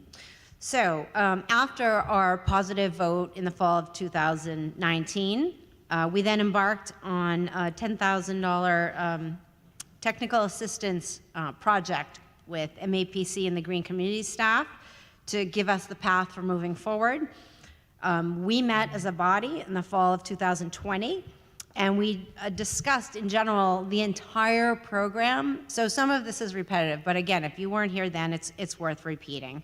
So we did at that time agree that this was still a worthy endeavor, and we adopted the stretch code, which was, I believe, implemented June 2021. It's in your warrant book. Since then, building has continued at about the same pace per our planning staff. We also, the select board, adopted our fuel-efficient vehicle policy, and since then, we have had a number of staff departments begin to replace older vehicles with hybrid and electric vehicles on our dime with no help. So that would be another reason that we would really like to be in this program, and I'll get to that in a little bit. But so the good news is that we are building more energy efficient buildings, reducing our carbon footprint for those new buildings, as well as reducing the number of carbon producing vehicles on our streets by investing in these fuel efficient vehicles within the municipality. The other requirements that were required for this are more technical in nature, and it required staff to just verify that they were in existence, so that required no effort, not much effort. The town and RMLD worked diligently to create a 5-year energy reduction plan. The energy reduction plan agrees that the town will reduce energy usage by 20% per year over the 5 years, and that's one of the requirements to be accepted into the program. The town submitted our first application at the end of the year 2021, which was disallowed by the Department of Energy. And it was not just Reading that was impacted, it was 20 other municipal light plant communities. And the reason was we were unable to persuade the Department of Energy to modify the regulations to allow Reading to join on its own. And so it affected those other communities as well. We and a number of these other communities have struggled. It's hard enough to do business in our town on our own, but to try to coordinate with 4 other towns in the Reading Municipal Light District is pretty much impossible. So, after that, we embarked on the effort to change the law. And so, the select board and staff and our very supportive Reading State delegation, Rep. Haggerty, Rep. Jones, and Senator Lewis came up with legislation and submitted it that we were going to change the Green Communities legislation so that Reading could move forward. And in the process of doing this legislation, we would allow any community in a joint kind of MLP to join Green Communities independently and begin participating in this grant program. So as part of that process, we had select board members, climate advisory committee members, and the RMLD general manager testified before the Massachusetts Joint Committee on Telecommunications and Utilities, urging them to accept this new legislation. Finally, in the summer of 2023, near the very end of the legislative session, we got some agreement, and Governor Baker happily signed this updated law in September of 2023.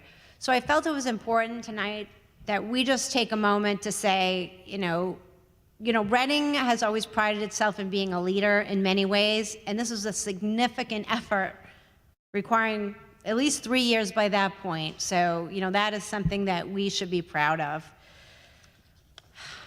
Post the law being signed, we find out there's other waiting periods, so we were very patient. Okay, But more importantly, and patience is always a virtue, why green communities?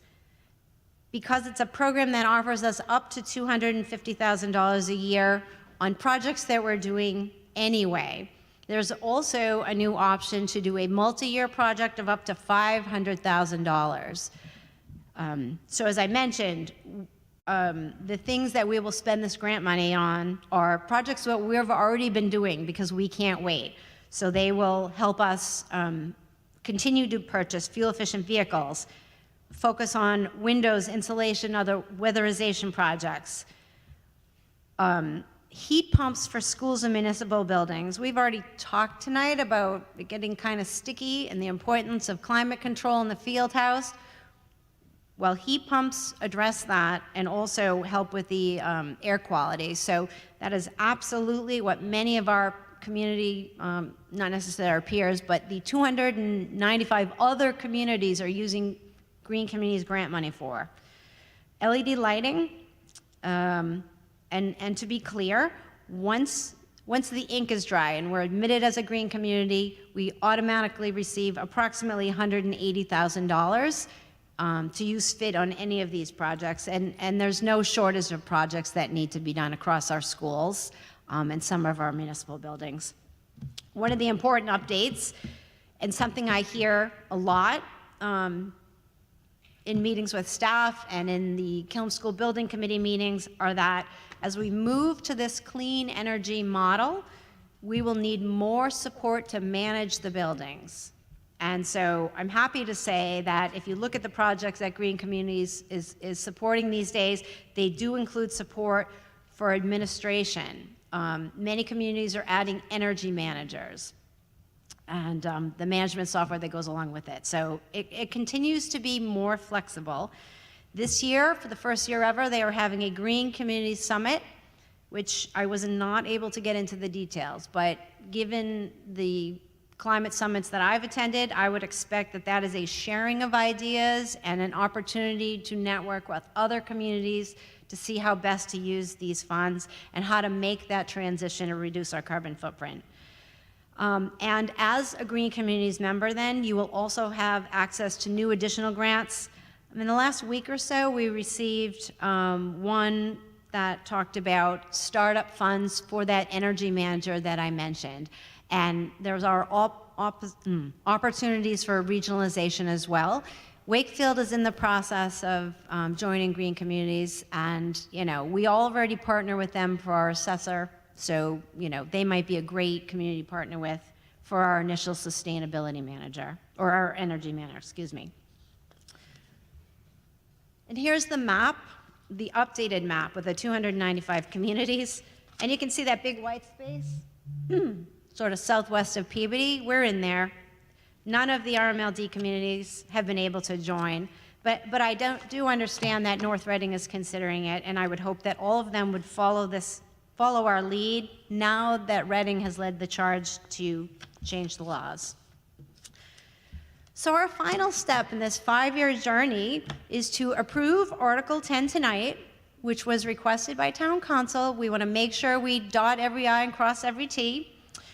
The next steps would be for the Select Board and RMLD, with the help of staff, to execute a CEC Renewable Trust Agreement. In that agreement, we agree to contribute the Renewable Energy Trust Fee.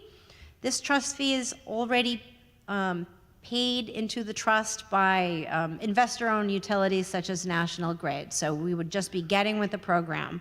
And a little back history on this program. At the time this grant program was created, I've been told that municipal light departments were worried about extra regulation, and they do have lobbyists, and they really asked not to be included or forced to do this. So we've come full circle on this. RMLD and their commissioners in the room, who've been wonderfully supportive, is very supportive of this initiative now and has been during this process, has been a very willing partner. So the numbers were presented back in the fall of 2021, when we adopted the stretch code, so that has not changed. Here on this slide, I use 1,000 kilowatts as kind of an average number. If you use less, then your fee per year might be $3 or $4, which addresses what's in the warrant book. So, but it is variable based on your kilowatt hours. And to be clear, the initial grant of about $180,000 is more than double what we would contribute as a community. Rough numbers, 12,000 homes, $6 a year comes to about $75,000. Again, these are just rough numbers. But then the $250,000, as it was in 2019 when we decided to do this, is considerably more than we pay into the trust. So we would need to resubmit our application with an updated energy plan, and then, most importantly, be aggressive in making sure we get every dollar possible by having an internal plan for annual energy efficiency grant applications. I think once anybody sits down and thinks about how many buildings where you'd like to have air conditioning, or how many vehicles we still have on the books that are still fossil fueled, if they doubled the program, we could probably still spend it. The one thing it does not finance cannot be applied for whatever reason, is solar panels. And that was true then. So just to give you a heads up, if this all happens and we get accepted into the program in spring of this year, the implementation of the agreement, the charge, and our initial grant would probably occur next summer. So there's still a bit of a ways to go. But I did want to thank, I wanted to thank the staff over the 5 years, 2 town managers, multiple assistant town managers, the planning staff, who continue to shepherd our application through this process. Patience has been a virtue. I thank our delegation. It is not easy to get even the simplest changes through the State House, and they spent countless hours on the phone with us, on the phone with our Green Communities regional coordinators, of which there have been 2, and also thanking the RMLD commissioners who have been very supportive, as well as this body. And I believe I mentioned my colleagues on the select board. So that's where we are, and that's how we got here. And I could turn it over to our planner, Andrew Nichols, for any questions. Thank you.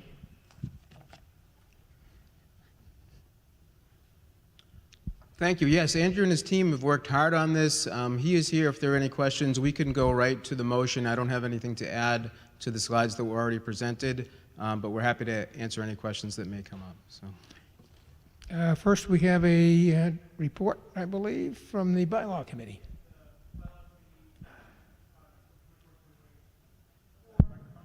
Clark, Jason Clark, Precinct 3, Bylaw Committee Vice Chair. On October 24th, 2024, Bylaw Committee voted, actually, I realized it was 4-0, and I misspoke earlier when I said 5-0. We were missing somebody. 4-0 to recommend the contents of this article to town meeting. Thank you. Further discussion? Yes, Mr. Sasso. Thank you, Mr. Moderator. John Sasso, Precinct 2. I'd like to ask town meeting to take a pause for a minute here. First of all, I just want to remind folks, and it sounds like there's a lot of work that's been gone on to this, and I'm certainly aware of that, but we should not let sunk cost influence our decision tonight. Reading is a green community, clearly. We've adopted the remaining policies, as Ms. Herrick has indicated, and I'd say most importantly, we've put our money where our mouth is. Town meeting has actually funded to the tune of about $10 million energy improvements 1 and 2 over the last 10 years. I'm really concerned about sending money to the state only to have to apply for grants to get it back. It is not in the best interest of the town. While seemingly small, the amount is already added to the already increasing electric bills of every customer. And the amount, while a fixed kilowatt charge, is subject to the legislatures, given that is actually part of the law. And this means they could increase the amount at any time. There's no requirement that the funds be granted to cities and towns. The state has used it for state projects as well. And it's not as if the state hasn't pulled money from one fund to use it for something else. in the past. The other question is how much money is being paid to the state, and do communities get that money back? So in the town warrant, there was a table which was comparative to the one that was presented previously. Some of those towns actually didn't get additional funding if you look at the last articles up until now, since the last time this was in the warrant book. And there was no information on how much money was actually that each town had actually contributed as part of this program. And so I tried to come up with some estimates of the 16 communities on the list. Two of them, Dedham and Belmont, appear to have paid over $100,000 more into the program than they've received. Furthermore, what additional costs did these communities incur for having to write grants to get at the money? Is the town going to come back to us next year asking to fund an $80,000 per year grant writer? Although I'm not in favor of asking the community for more money, this just adds to the overall affordability crisis in this town. If we really felt that putting aside money for energy efficient and conservation programs, why not add a $5 surcharge to the tax bill or the water bill or some other town fee and set up another revolving fund for just that purpose? This would guarantee that we would always be able to collect that $50,000 or $60,000 from the community, knowing it would always be there. We could plan for it with a more deterministic approach on when and how to use it. We wouldn't have to worry about writing grants. And more importantly, if we decided that was no longer needed, we can discontinue it whenever we wanted. This article, once approved, that can never be undone. Thank you very much. Further discussion? Yes.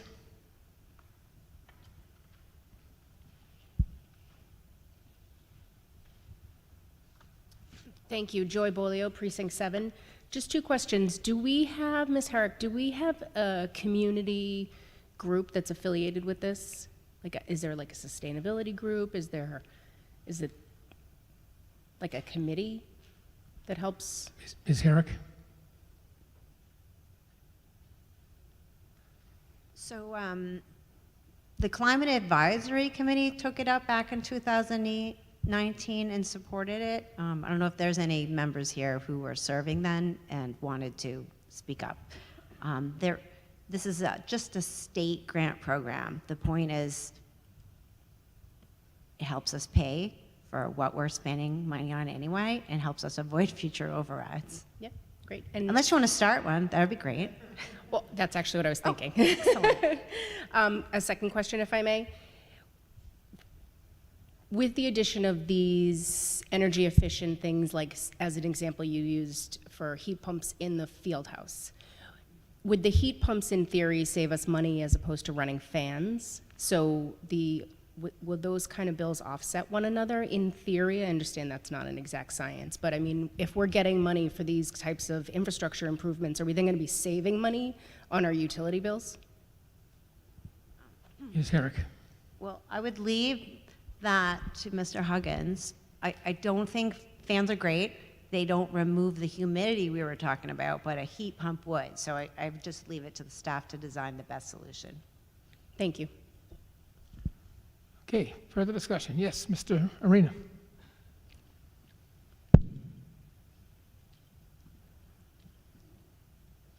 John Arena, Precinct 1. The table on page 11 averages $108K across each of these towns if you take their years of participation.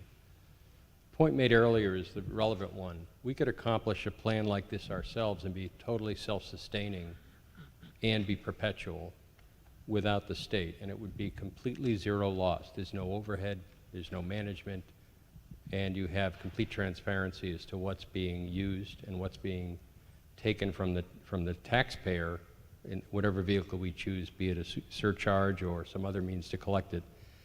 It strikes me that this table gives us no insight as to what these towns actually paid in. So you can't tell whether they are even, negative, or positive. And I've never known any system in the world that generates money. It only consumes it. So there's overhead here that's not shown. This is all the goodness, but all the expense and cost and blood and treasure to generate these returns to the towns is not specified here. A proposal that we manage ourselves has the potential to be more efficient and more responsible than a plan managed by the state. I think that goes to the spirit of what this is, and it accomplishes it and gets there a different way.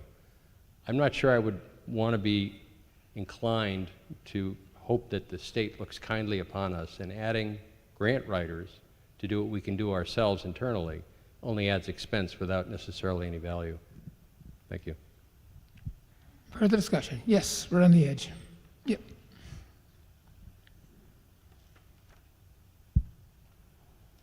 Vanessa Alvarado, Precinct 5. How many other cities and towns in the state are part of green communities? What was the number? 200 and change? 295 of 300 plus communities in the town, in the state. How many of those have attempted to revoke their involvement in this program?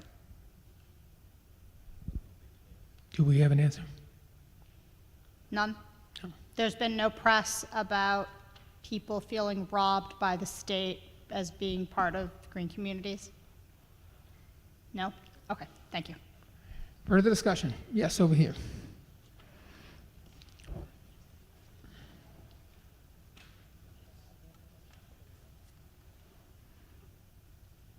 All right, thank you very much. Travis Estes, Precinct 7. So I think there's a couple of other components to our engagement in this that are also missed. Here are the concerns around what we could do if we just captured this money ourselves. By participating in this program, we're actually able to leverage an immense amount of expertise by organizations like the Massachusetts Clean Energy Center. The number of towns that have put in a reasonable amount of effort to create multi-year, long-term grant applications has been quite successful. And when I think about the opportunity here to capture a small nominal amount of money, I realize $5, $6 a month isn't nothing, but it's also an opportunity, a year, thank you. Yeah, thank you very much, a year, to then in return capture 100,000, 150,000 or more in projects that not only help improve our operating efficiencies as a community, but also improve the comfort and usability of our buildings and spaces, seems pretty important, and it seems like a missed opportunity for those of us that also want to be fiscally responsible and take advantage of the opportunities that are made available to us. That being said, I'd also note that this is not just about the town buildings, but the Massachusetts Clean Energy Center also funds a number of initiatives that are available to individual households and residents that we currently are not able to access because of our lack of participation in this. So there's opportunities right now for individual households to also be able to capture grant funds. In some cases, $10,000, $50,000 or more for home improvement projects that are going to lower the individual's home operating cost, make their homes safer, healthier to live in, etc. This is all part of a broader program and initiative that is aimed at helping communities across the Commonwealth that has been in act for many, many years. It has a proven track record of success. To Ms. Alvarado's point, little to no known pushback or communities that are attempting to revoke their participation in this. And so this is a final step in what others have already articulated that Reading has done really positively. This is a final step to get us over the hurdle to actually be able to fully capture the benefit of the years of effort that have been put into place. So I would encourage folks to recognize the breadth of the opportunity, recognize that if we are willing to make small investments in the planning side of this, there are a number of communities that have proven that this is a successful way to capture grant funding for our community. And again, it opens up a number of resources for our community residents that we are currently not able to access, which are available to many folks in our neighboring communities. So there's a lot of opportunity here. I would encourage us to think logically about the opportunity to leverage that expertise and to be a part of a broader improvement for all of our households. I'll also note I'm on the Climate Advisory Committee, and so if folks have questions about our engagement on that, happy to answer there, but this is something that we've felt is important for our community for many years, and so thanks to the effort of David, Zeke, and others of our predecessors who helped push this forward. Thank you. Ms. O'Neill?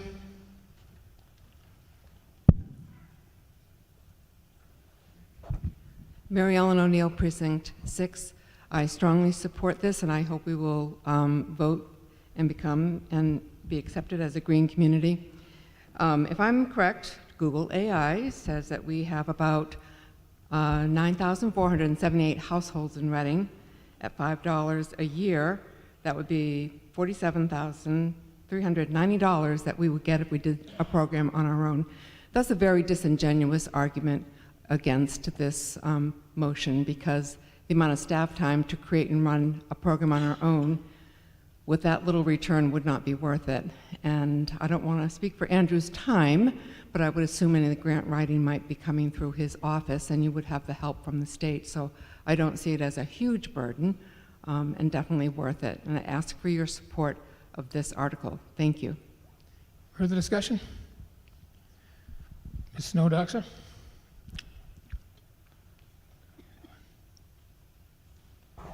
Thank you very much, Mr. Moderator. Linda Snowdoxer, Precinct 1. I am strongly in support of this article. I am incredibly grateful to our staff who are already working incredibly hard and have been getting us many grants. I think that this Green Communities program will enable us to learn and expand the resources that we have.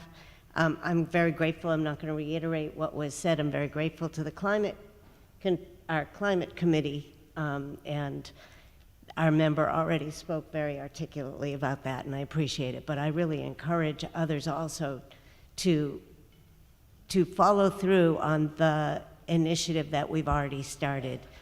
Our world and our community deserves this. Thank you. And it's, as I understand reading this, it's like 40 cents a month for each household. Thank you. And I also have a question. I heard two speakers say that we could not get out of this if we started it. Is that true? Thank you. Yes. Ms. Downing?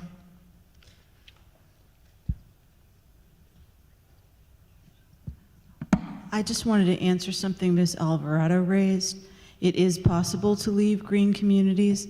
In spring 2023, Rochester, Mass. became the first municipality in Massachusetts to vote to leave the Green Communities program. And their town meeting voted that. Apparently they did because they were concerned about all the added costs to home renovations from the stretch code they adopted. That's a little moot to us because we already adopted that anyway, but I just wanted to raise that point that I guess we can leave it if we want. Yes, in the back. Oh, come to the microphone, but I'm going to call on Matt first. I'm sorry. Thank you. And I think that's true. In general, we can leave it. However, we have the added nuance of RMLD in that special legislation and what that means. So that would be maybe have to be further researched by town council. But just wanted to add that as an aside. Thank you. Next. Alicia Williams, Precinct 8. I found the same article about Rochester pulling out, and I just wanted to read a quote that they said when they sold it to us in 2018, and they being the state, it did not affect renovations or current properties. Also, they were looking at possibilities of a new fire station and renovations to police, and it would affect the cost big time. Thank you. Further discussion? Yes. Mr. Carnahan. Thank you, Mr. Moderator. Joe Carnahan, Precinct 7. I'm trying to figure out a way to say this that doesn't sound patronizing, but with all due respect, I don't actually care whether this is a good deal for other communities. As a taxpayer and an RMLD ratepayer in Reading, I care if it's a good deal for Reading, and we've run the numbers, as you've heard, and it looks like an extremely good deal. So I will be supporting this. Thank you. Yes, in the middle. Yes.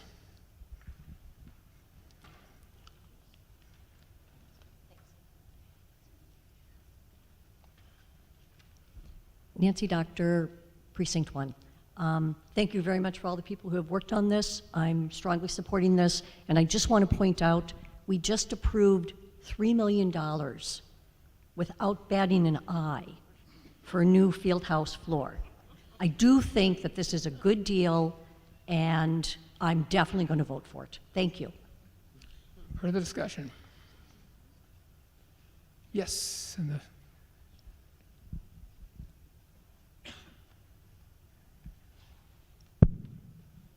Ann Rand, Precinct 6.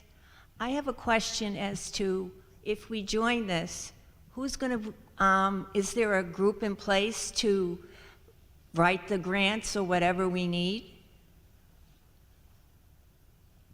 Mr. Cornelis? I think generally that would be handled by the Community Development Office in town staff. In terms of a group in place, I don't know of an outside group, if that's what you're talking about. So in other words, what you're saying is that the, what's the committee? I'm sorry. The Community Development Community Department? Development would Right. do the grants that we need. If you're saying if this were passed and we Yes. needed... Would they be the people They that- generally do grants like this, yes. Okay, thank you. Thank you, yep. Mr. Pachi, did you have a comment, or were you just... Oh, thank you. Further discussion? None appearing. Are we ready for the vote? All those in favor, please raise your hand. And those opposed? And the motion carries. Business under Article 11, Town Forest Committee. Who's going to be speaking? Okay.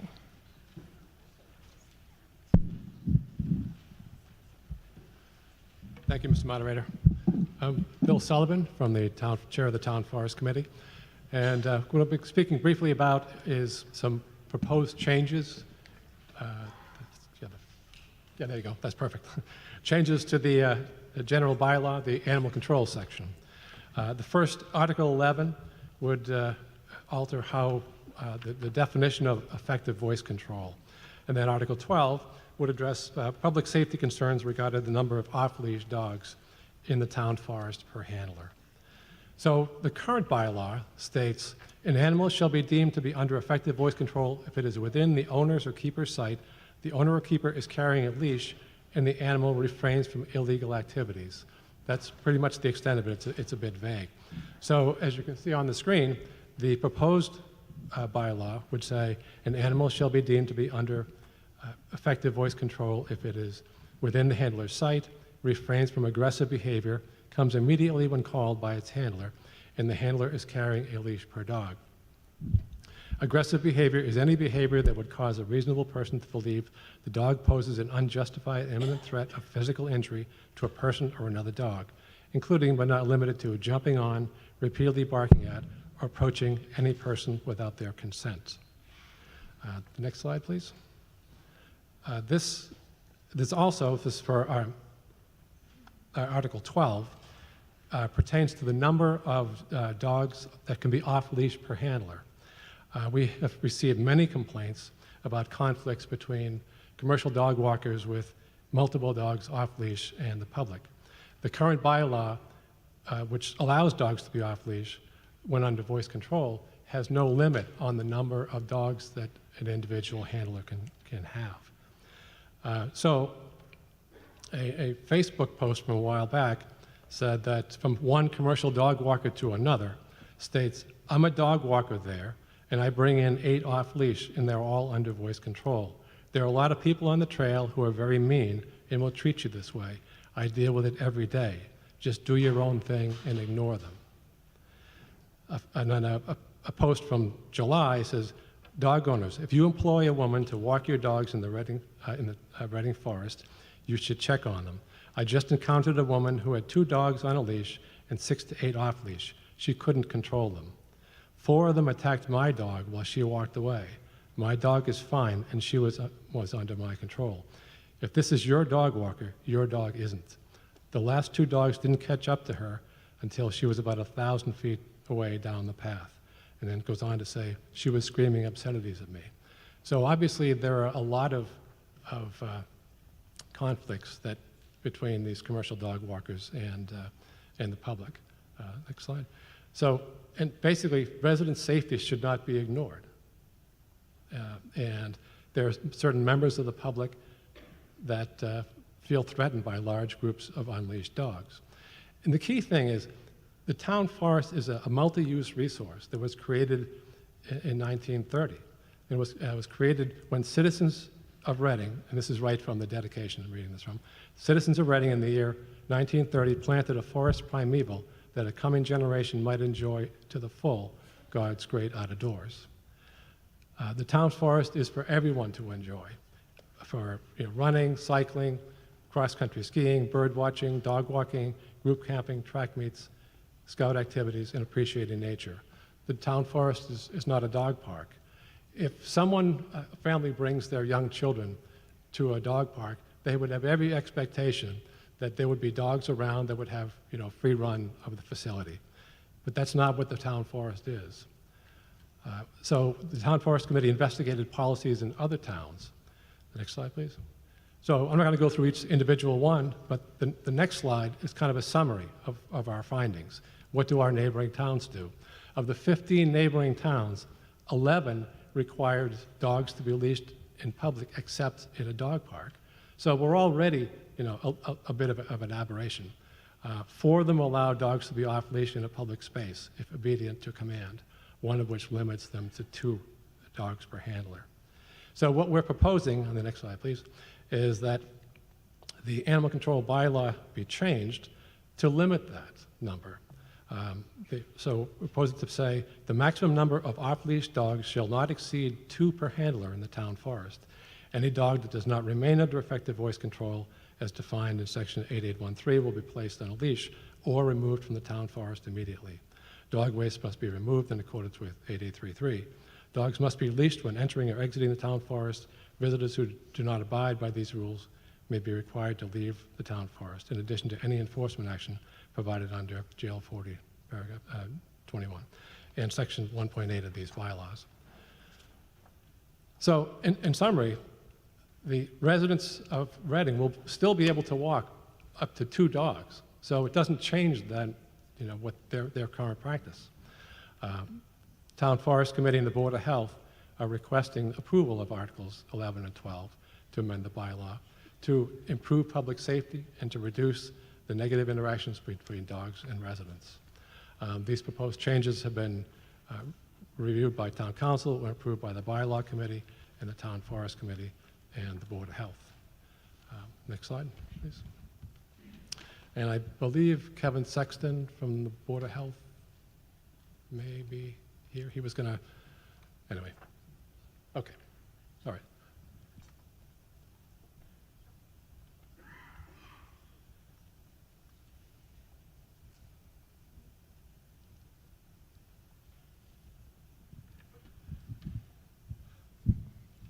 Mr. Sexton. Kevin Sexton, Precinct 8, and Board of Health member. The Board of Health voted 5-0 to approve sending this article to town meeting. Thank you. Okay. Bylaw Committee report. Jason Clark, Precinct 4, Vice Chair, Bylaw Committee, on October 24th, 2024. Bylaw voted 4-0 to approve the contents of this article.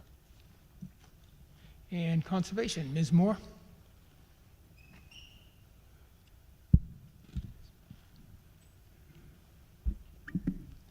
Martha Moore, Vice Chair of the Conservation Commission and Precinct 8 Town Meeting Member. On October 23rd, the Conservation Commission voted to support Articles 11, 12, and 13 by a vote of 4-0, and to save having to get up again, on September 25th, the Conservation Commission voted to approve Article 14 by a vote of 5-0. Thank you.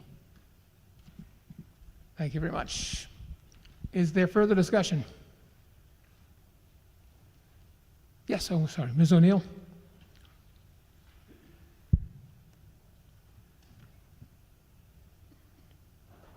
Mary Ellen O'Neill, Precinct 6. I will be voting to support both of these articles.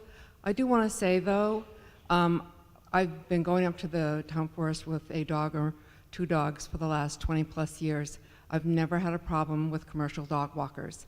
And in fact, last week when I was up with my dog and he jumped into a mud puddle just before we were leaving, and I brought him back to the little watering to rinse off, there was a dog walker with numerous dogs with her, and she just said, no problem. I didn't even ask her, and she just gathered up all her dogs and walked off so I could let my dog run in and wash off. I know there's been instances, but they're not all bad.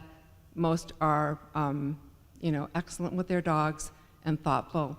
And over the last few years, with the attempts at or efforts at education, there have been many more people that are paying attention, are leashing their dogs up when they see families, young kids, or other dogs. So I think there's been a general improvement in behaviors up there. Nothing's going to be perfect, but animal lovers like myself deeply appreciate the ability to have this space, this one space left now that dogs are banned from all cemeteries and from Bear Meadow. So we appreciate having this wonderful space to share and to use. Thank you. Further discussion? Yes.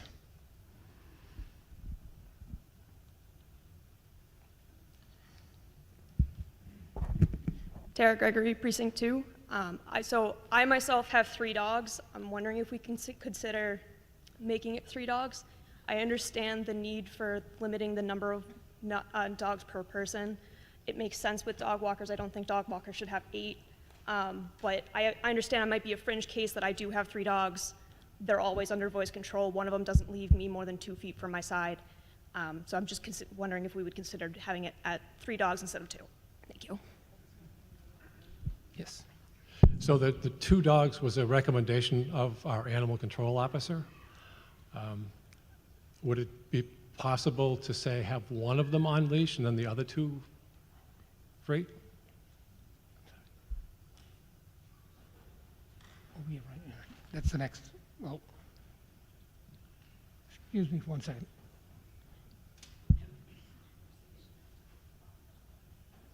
Okay, we're not. Article 11 is on the floor. Yeah. Okay. Yeah. Keep in mind we have Article 11 on the floor, even though we've talked about both. Go ahead. I'm sorry. Okay. Further discussion? Yes, Mr. O'Neill. John O'Neill, Precinct 6.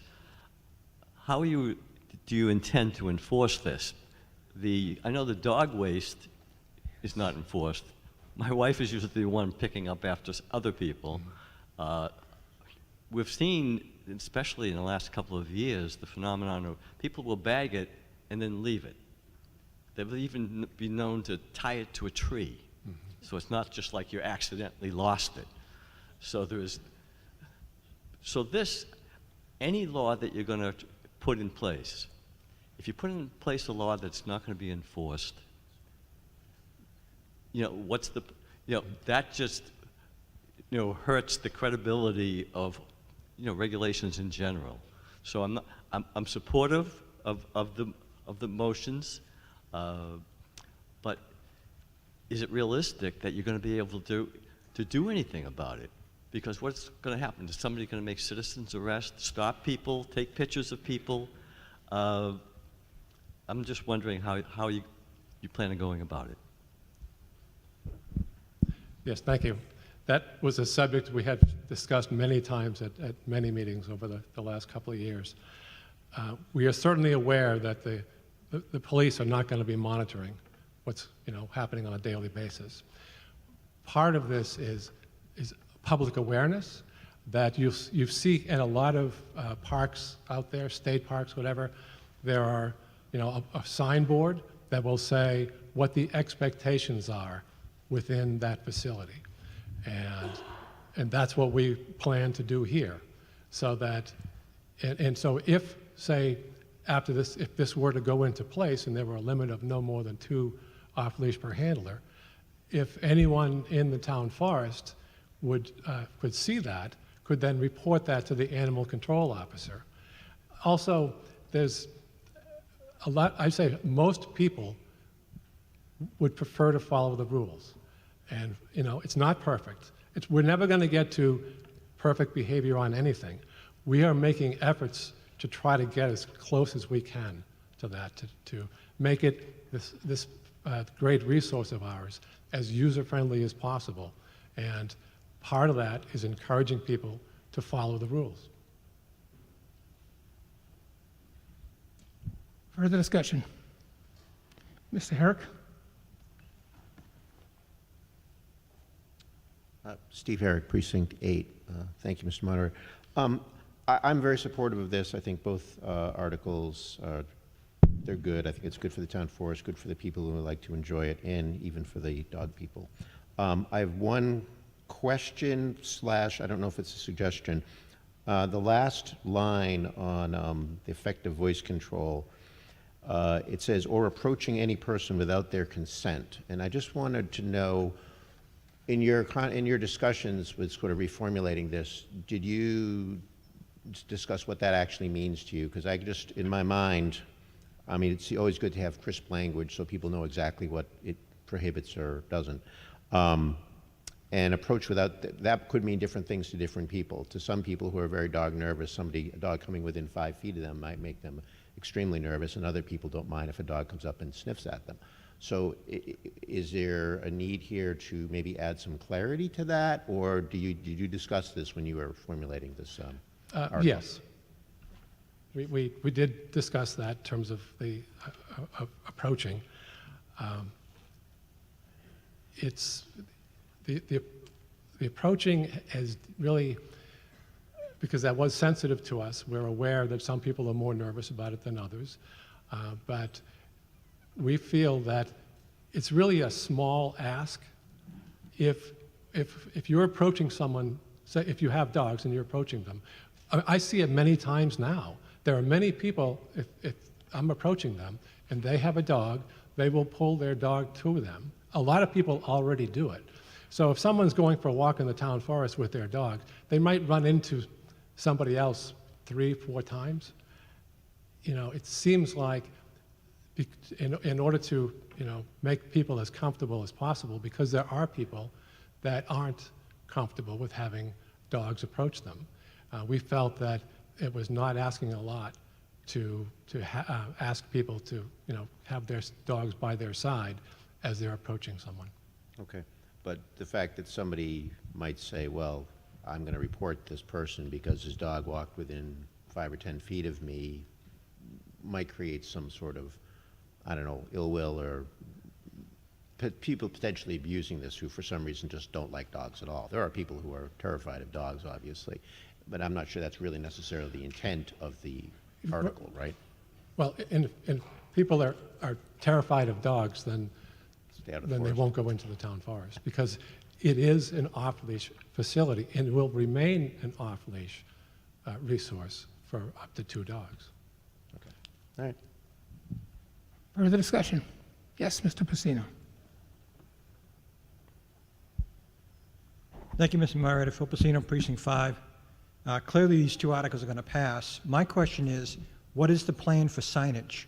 So that people, everybody in this room will know what this rule is, but those outside of this room may not know what this is, so there needs to be some sort of signage in the town forest area.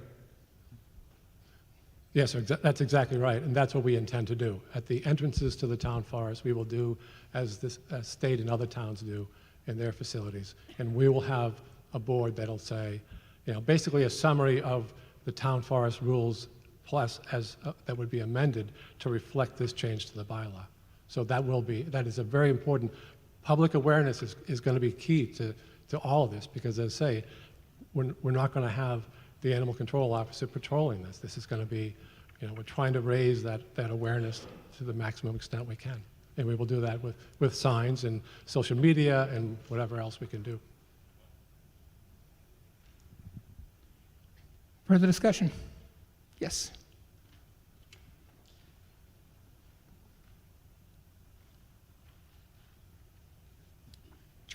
Joy Bolio, Precinct 7.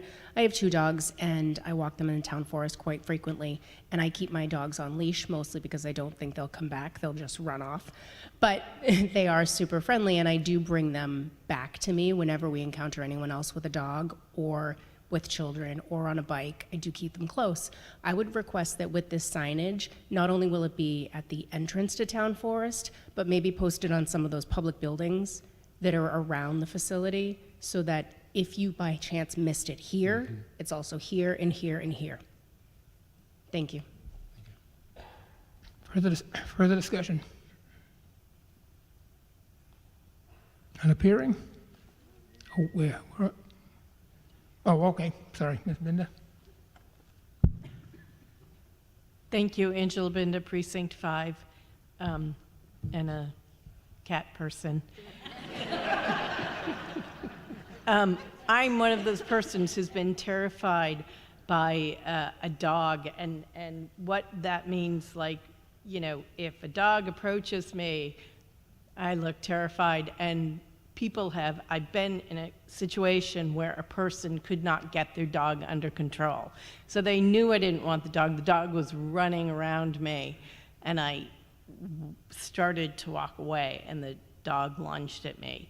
I know that you have been working on this for quite some time, and that you were going to go, you had it ready to go, and then you pulled it to continue working on it. So I know that, you know, you've been doing a lot of work on this, and you've really listened to the dog walkers and the dog owners and the cat people, and, you know, so thank you for all of the work that you've done on this, because I think you've really listened to a lot of people and are doing a great thing. Thank you. Further discussion? Nobody? Are we ready for the vote? All those in favor, please raise your hand. And those opposed?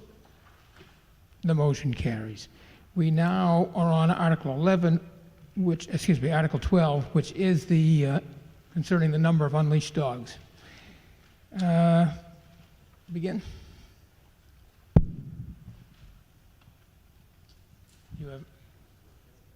Are you going to make a presentation? Are you all set, or? Yeah, well, my presentation was for 11 and 12. I see, okay, good enough. Bylaw Committee.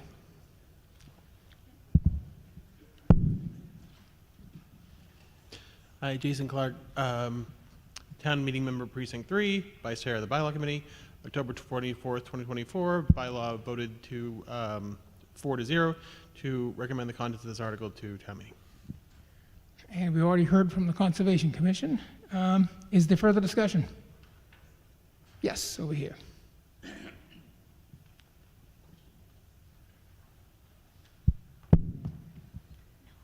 Joy Bolo, Precinct 7. This is where it's 2 people for off-leash dogs. Is that correct? Article 12? So 2 dogs? So my question to you is that if somebody is a resident of the town of Reading and they own 3 dogs or they own 4 dogs, if those dogs are all licensed in the town of Reading and they are residents of the town of Reading, aren't they entitled to use that facility? Do we have an answer? Yes, so what they would need to do is to have, they could go in with 2 of the dogs off leash and then 2 on leash, and then they could reverse. Thank you. Further discussion? Yes. Ms. Gregory? Tara Gregory, Precinct 2.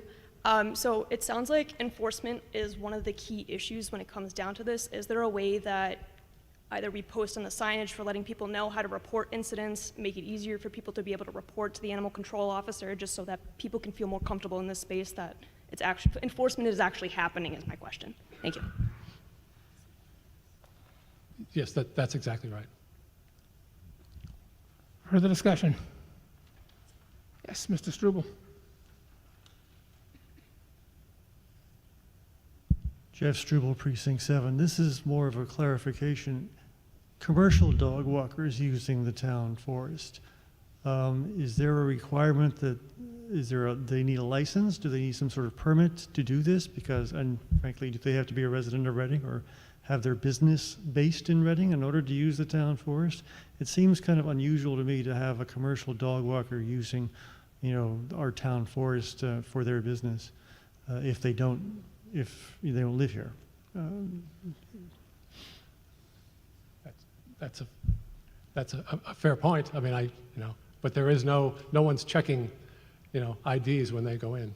So, and there's no, requirement that I'm aware of. I mean, we did talk about, ask the town if there was something that was a limiter in terms of only Reading residents as commercial dog walkers. So, it's really unclear.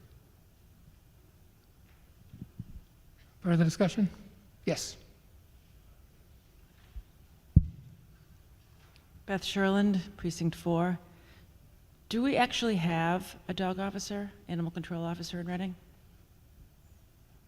Yes, yes, we do. In Reading? I Or is it believe shared? that it's shared. With another town? Correct. So it's not ours, it's what, Wakefield's? Is that where they are? It's shared with Wakefield, and they come under the Board of Health. Okay, but they're in Wakefield, they're not in Reading, right? I don't. I mean, I just asked because we had a question for them, and we were referred to Wakefield and we couldn't reach them. So I just wanted to clarify that the animal control officer is not going to help enforce this, in my experience. So just to add that. Further discussion?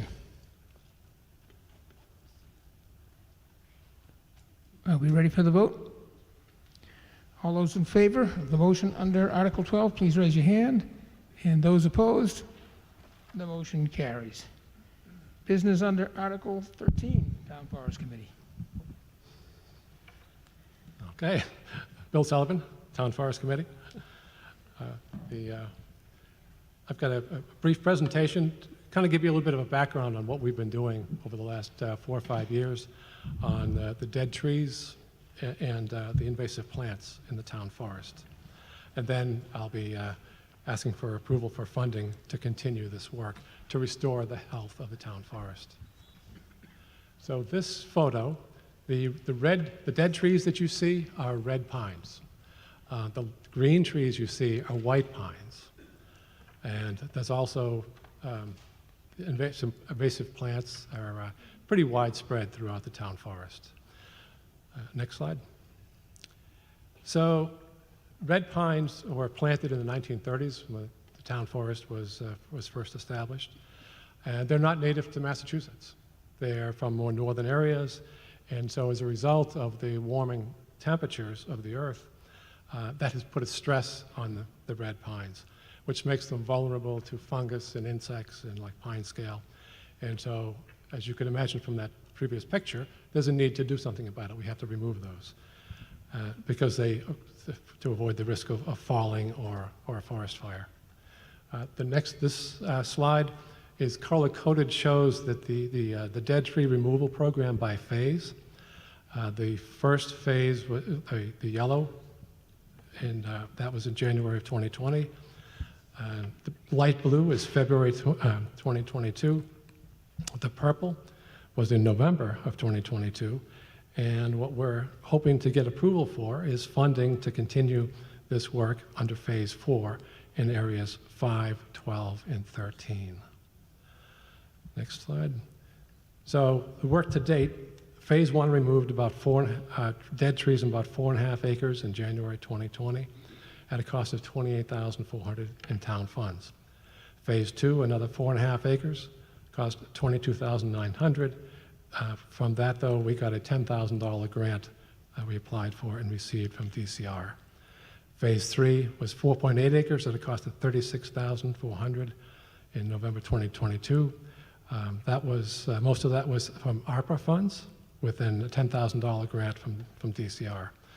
The projects were bid and managed by Reading DPW, and as you can, the picture here shows some of the hundreds of trees that were planted by the Scouts. So I want to give a public thank you to Troop 702 for all the work that they have done to help reseed and replant the town forest in the areas where we've done this cutting. The second item is the invasive plants. I think probably people are familiar with what's happening in other, not just in the town forest, but in other places in Reading. But in the town forest, we've got buckthorn, Japanese knotweed, tree of heaven, black swallowwort. They've all become firmly established in the town forest. So this is really our last best chance to get them under control. Because if we let it fester, the problem is only going to compound and get worse and worse and more expensive. The next slide, please. We've done a lot of work to date. We've had volunteer buckthorn pulls with Scouts, town residents, and others such as Amazon Robotics. We've had several contracts for this work, for some of this work. The first phase was in 2022 for $9,500. Phase 2 in November 2023 was $44,000. That was all ARPA funds. Phase 3 in May of 2024 was $9,200, for which we got a $6,900 grant from DCR and the rest in town funds. Phase 4 treatment in August 2024 at a cost of $9,800 was also ARPA funds. So this figure shows a map from the invasive plant inventory and management plan. So we hired a consultant to come in and identify where these invasives are. They're not everywhere. They are primarily located along the trails and the access roads, because that's where the sunlight is. So like and, many other plants, invasives need sunlight, and so in the middle areas, there's less of them. So again, primarily on the trails and access roads. So the next slide, the next steps and what this request for town meeting funding is for, is phase 4 of the dead tree removals in area 5, 12, and 13. Cost estimate is about $60,000. Should be the last major phase. There may be some scattered pockets here and there, but once this phase 4 is complete, we will have addressed most of the dead red pine trees in the town forest. DCR has already approved a $10,000 grant for this work, which will leave a balance of $50,000 in town funds. And then phase 5 of the invasive plant control program, the cost estimate is about $100,000. This is also the last major phase. So with invasive plants, it's not just a one and done. You hit it hard the first time, and that's what we've done on the trails. The next phase would be to get all the access roads and to hit that hard. And then subsequent maintenance costs are quite a bit less than the initial first phase. And we will be seeking grant funding for that. So the total that we're requesting is $150,000 for the dead tree and for the invasive plants. So just a quick summary then of where we are. We've got 13.8 acres cleared at a cost of $87,000, $41,000 in town funds, and $46,000 in ARPA for the dead trees, and remaining 5.1 acres.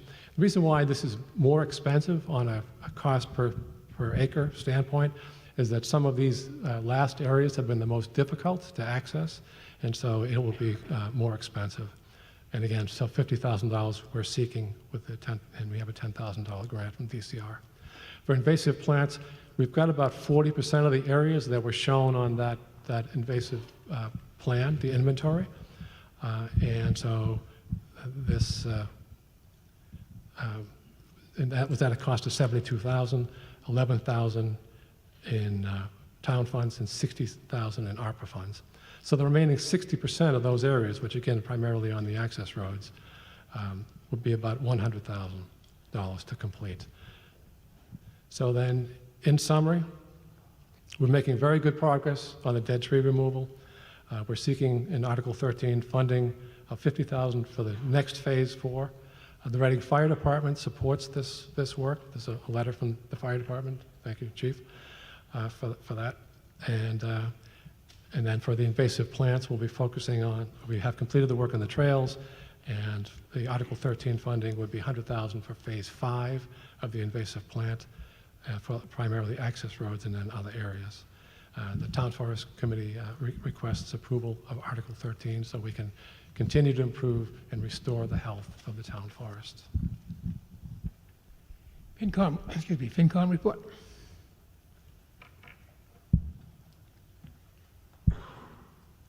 Jeffrey Corum, Finance Committee and Precinct 7. At our meeting on October 9th, 2024, the Finance Committee heard a very similar presentation to this, particularly with the dangers of the dead trees and the fact that a path is closed because of that danger. And we voted 8-0 to recommend this article to town meeting.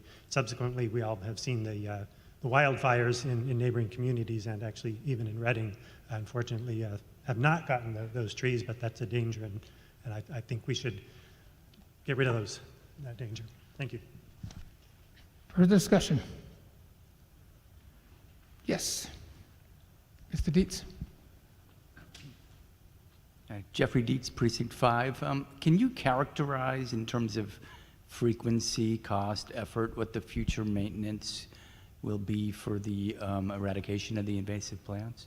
Mm-hmm. I would say a part of that is going to depend on how effective we are in getting volunteer activities. We've done pretty well, but some towns actually have invasive plant pulling days. And so we've talked about that of the Town Forest Committee, is to actually, like we celebrated our 90th anniversary of the Town Forest a few years back, and as a part of that, we had the opportunity for people to get involved in pulling these. It's pretty easy to do, because actually for buckthorn, it's because the roots are very shallow, we can pull it out, we can pull them out.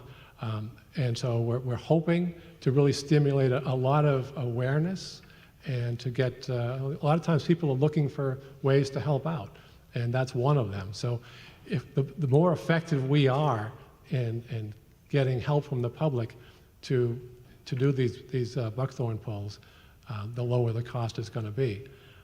I hesitate to, I've spoken to a number of these professionals that do this work, and they all say the same thing, that the first time is the most expensive. And then after that, because there are some, the seeds are in the soil, and those little ones will sprout, but they come out very easily. And so that's why the costs are less. When they are really mature plants, they are more difficult to deal with because they have to be treated by a licensed herbicide applicator. That's the only way to like for buckthorn and to be killed. And then for the other invasives, it's not only, buckthorn is the most prevalent, but we have others. There's Japanese knotweed and a number of other invasives that also must be controlled with an herbicide. So I'm hedging. I guess I can't give you a hard number on what the cost would be, but it will be less than what we're asking now. Further discussion? Yes, right in the middle.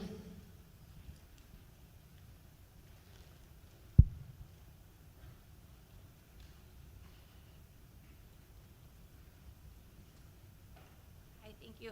Vanessa Curry, Precinct 2. I just had a question. So, for people who live on conservation land and it's really hard to cut trees down, do you incorporate assessing those properties at all when you look at this kind of management program and how they might be impacted as well? Personally, I live on multiple acres of conservation land, so just curious as to how I'm being protected.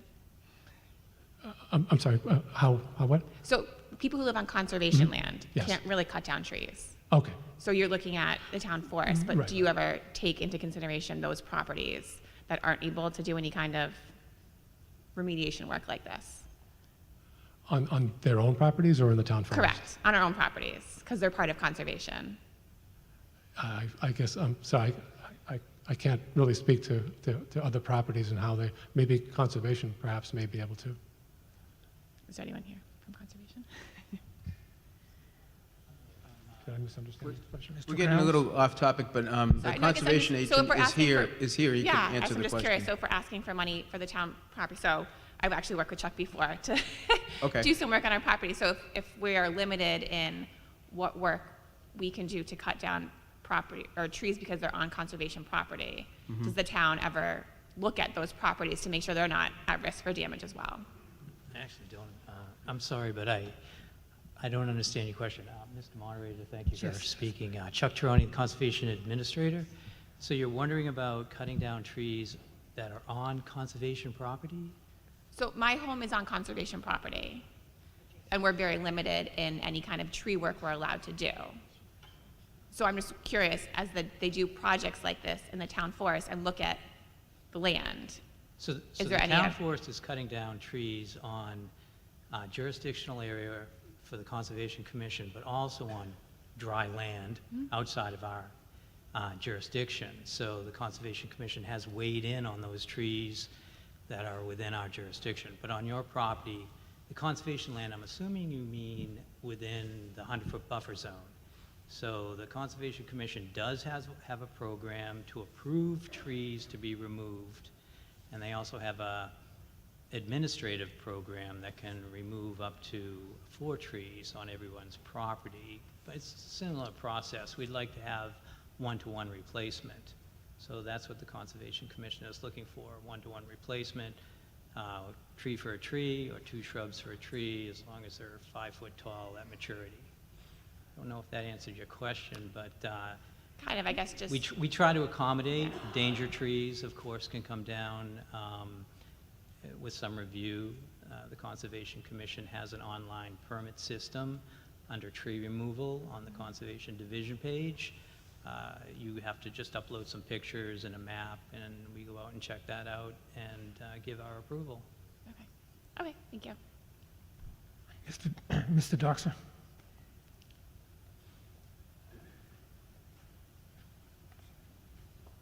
Thank you, Mr. Moderator. Town meeting members, Mark Doxer from Precinct 1, member of the Select Board.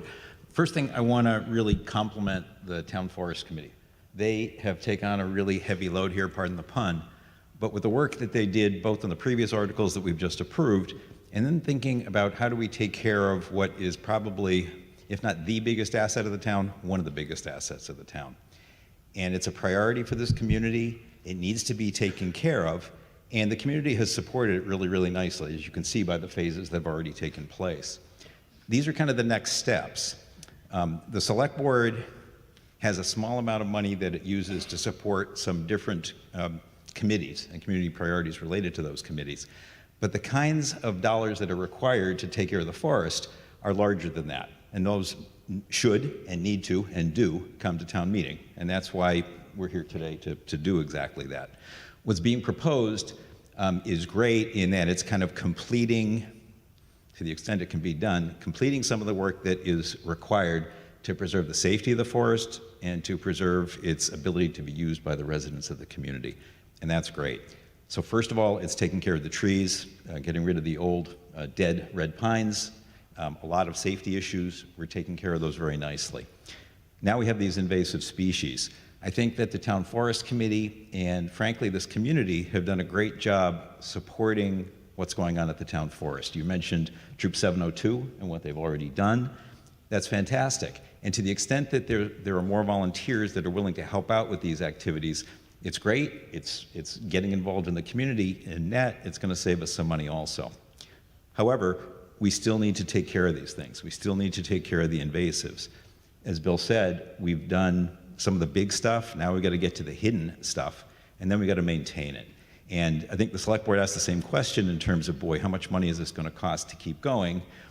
The hopeful answer is less, not as much, but this really is kind of the priority of what we've got to do. And to the extent that you can continue to get volunteers coming in, and again, I really want to thank what the Town Forest Committee has been able to do here. It's really exceptional. And the Trails Committee has been involved in some of the activities as well. They've done a fantastic job with that. This is kind of the fabric of our community. And I want to say thanks, and I ask that people support this article. Thank you. Yes, Ms. Hillary?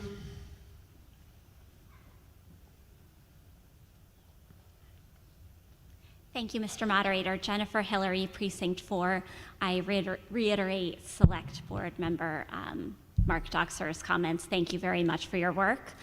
In terms of Phase 4, is there included in those monies that you're requesting hiring of a wildlife expert to look at the potential impact of cutting down these red pines, particularly where they're near healthy trees with nesting birds?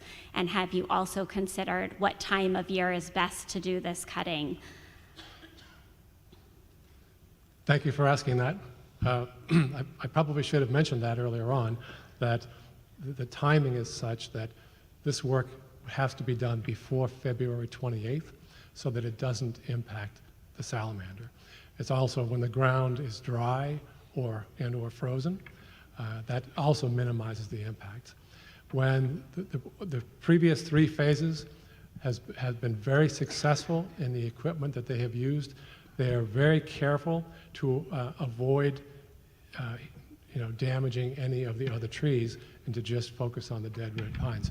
The one, the sort of a plus and minus of the way that they planted, because this was initially used for lumber, the trees are very, in many cases, all grouped in, lined up in rows, almost like a plantation. And so that makes it easier for the equipment to get in efficiently with minimal impact. And the next phase, in phase 4, we're going to be leaving quite a number of trees that are called snags, where we'll just take the top off and leave the bottom 10 to 15 feet so that it provides habitat for birds and insects. And then in some of the replanting that we've done, we have brought in pollinator plants and other type of plants to facilitate that. We're very aware of that, and we've had very careful discussions with our forester, with the Department of Conservation and Recreation about how best to restore the health after we do this work. Thank you. And actually, you started to answer my second question, which is part of phase 5, I believe, the $100,000. For the invasives, yes. Is part of that to replant natives? And again, do you have an expert who's assisting with that process? Yes, we've spoken with the state forester at DCR. His opinion was that there are so many seeds in the understory that he said you don't even need to replant because they're ready to go. The only thing that they're lacking is sunlight. But despite that, we want to accelerate the process because the sooner we get other plants growing, the sooner the buckthorn get crowded and the other invasives get crowded out. So that's why with we were working with the scouts, we worked with our tree warden, Mike Hannaford, and got recommendations from him on what we should plant in these areas. Excellent. Thank you very much. Further discussion? None appearing? Are we ready for the vote? All those in favor of the motion under Article 13, please raise your hand. And those opposed? The motion carries. Business under Article 14. Thank you very much. Mr. Cornelis. Thank you very much, Mr. Moderator. I can be brief because I know it's getting late. People may remember back in 2001, the town purchased what was known as Lot 5 from the Meadowbrook Golf Course. And then, speaking of the town forest, that was meant for parking for the town forest. That parking lot has now been constructed. It's open. People should go and see it if you haven't already. It looks beautiful. But we agreed we needed some state approvals back then, so we agreed to transfer that lot to the custody of the Conservation Commission. We agreed back then. Now's the time to actually effectuate that transfer, and so that's what we're asking to do tonight.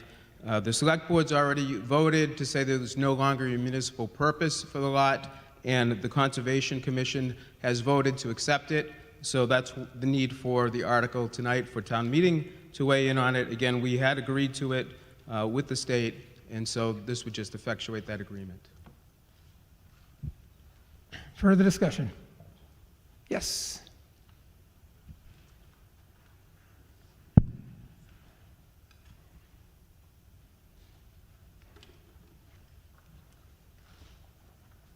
Thank you, Mr. Moderator.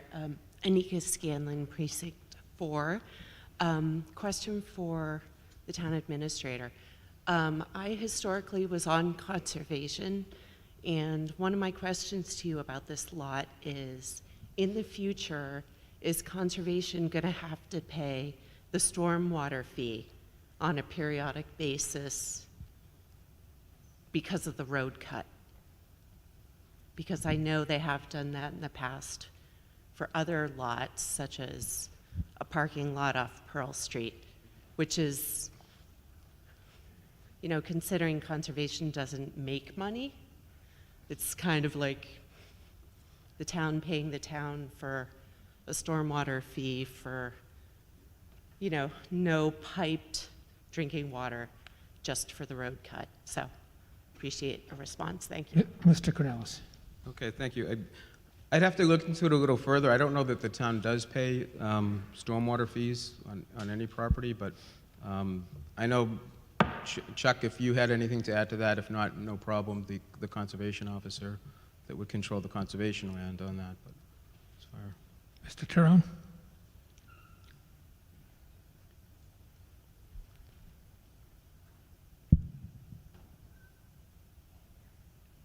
Mr. Moderator, thank you. Chuck Tarani, Conservation Administrator.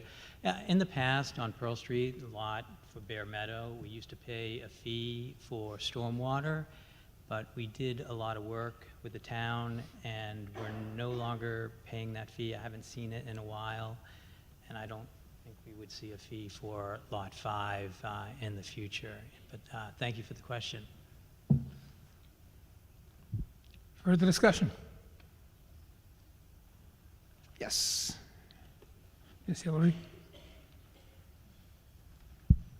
Thank you, Mr. Moderator. Jennifer Hillary, Precinct 4. The one question that I have is that the Conservation Commission has its own set of rules and regulations for its land, and the Town Forest Committee has rules and regulations for its land.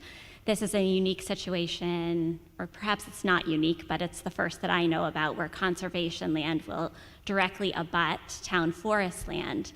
And although most of their regulations complement each other and are similar, there are some regulations that are slightly different, including use of bikes. We just discussed dogs. On conservation land, they must be leashed. In the town forest, you can have off-leash dogs.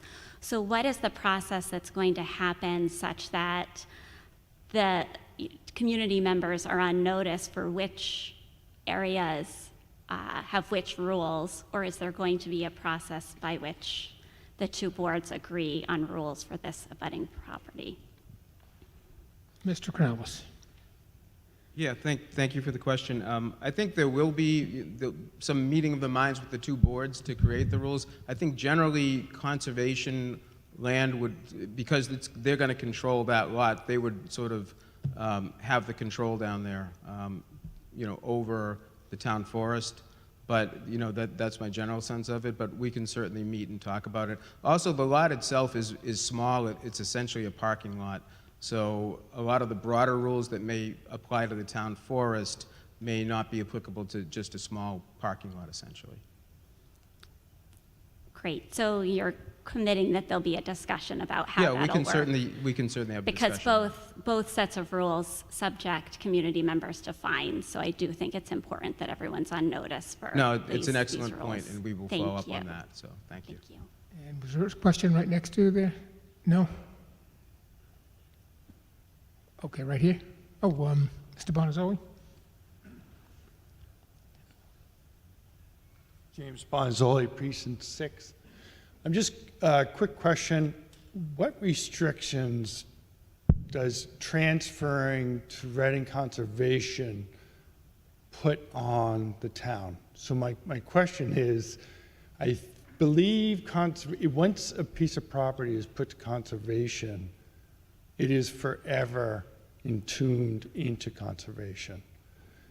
And my question is, when we were looking at this property and all 5 properties, we had great discussion of, hey, the possibilities of what the town could do with these pieces of property. So why would we limit ourselves by putting it into conservation? In 10 years, 20 years, we may want to do something different with this piece of property. Yeah, I mean, I think that we couldn't really do much with it except for existing maintenance once it goes to conservation, so that we can't really improve it or add any structures.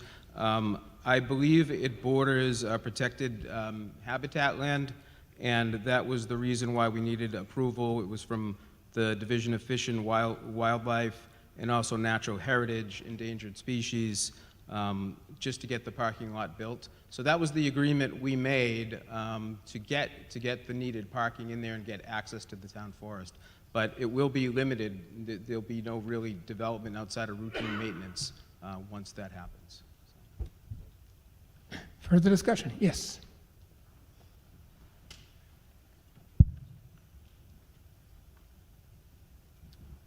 Joy Bolio, Precinct 7, thank you. For clarity, how many parking spaces are in that lot? Do we know? Do we know the number? I think it's less than 16? 16. So it's quite a small It's gonna piece say of less than property. 20. It's very small. If you go out to see it, it's very small. Thank you. But it does serve a need, so. Yes. Further discussion?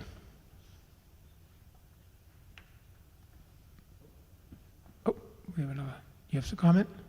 No. Further discussion?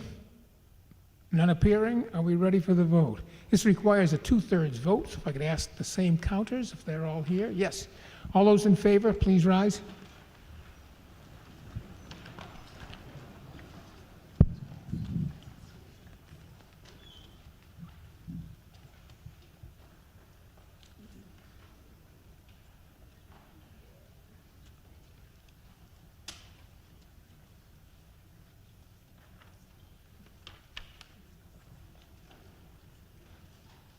$26. 26. 35. 35. 34. 34. 32. 32. And those opposed, please rise.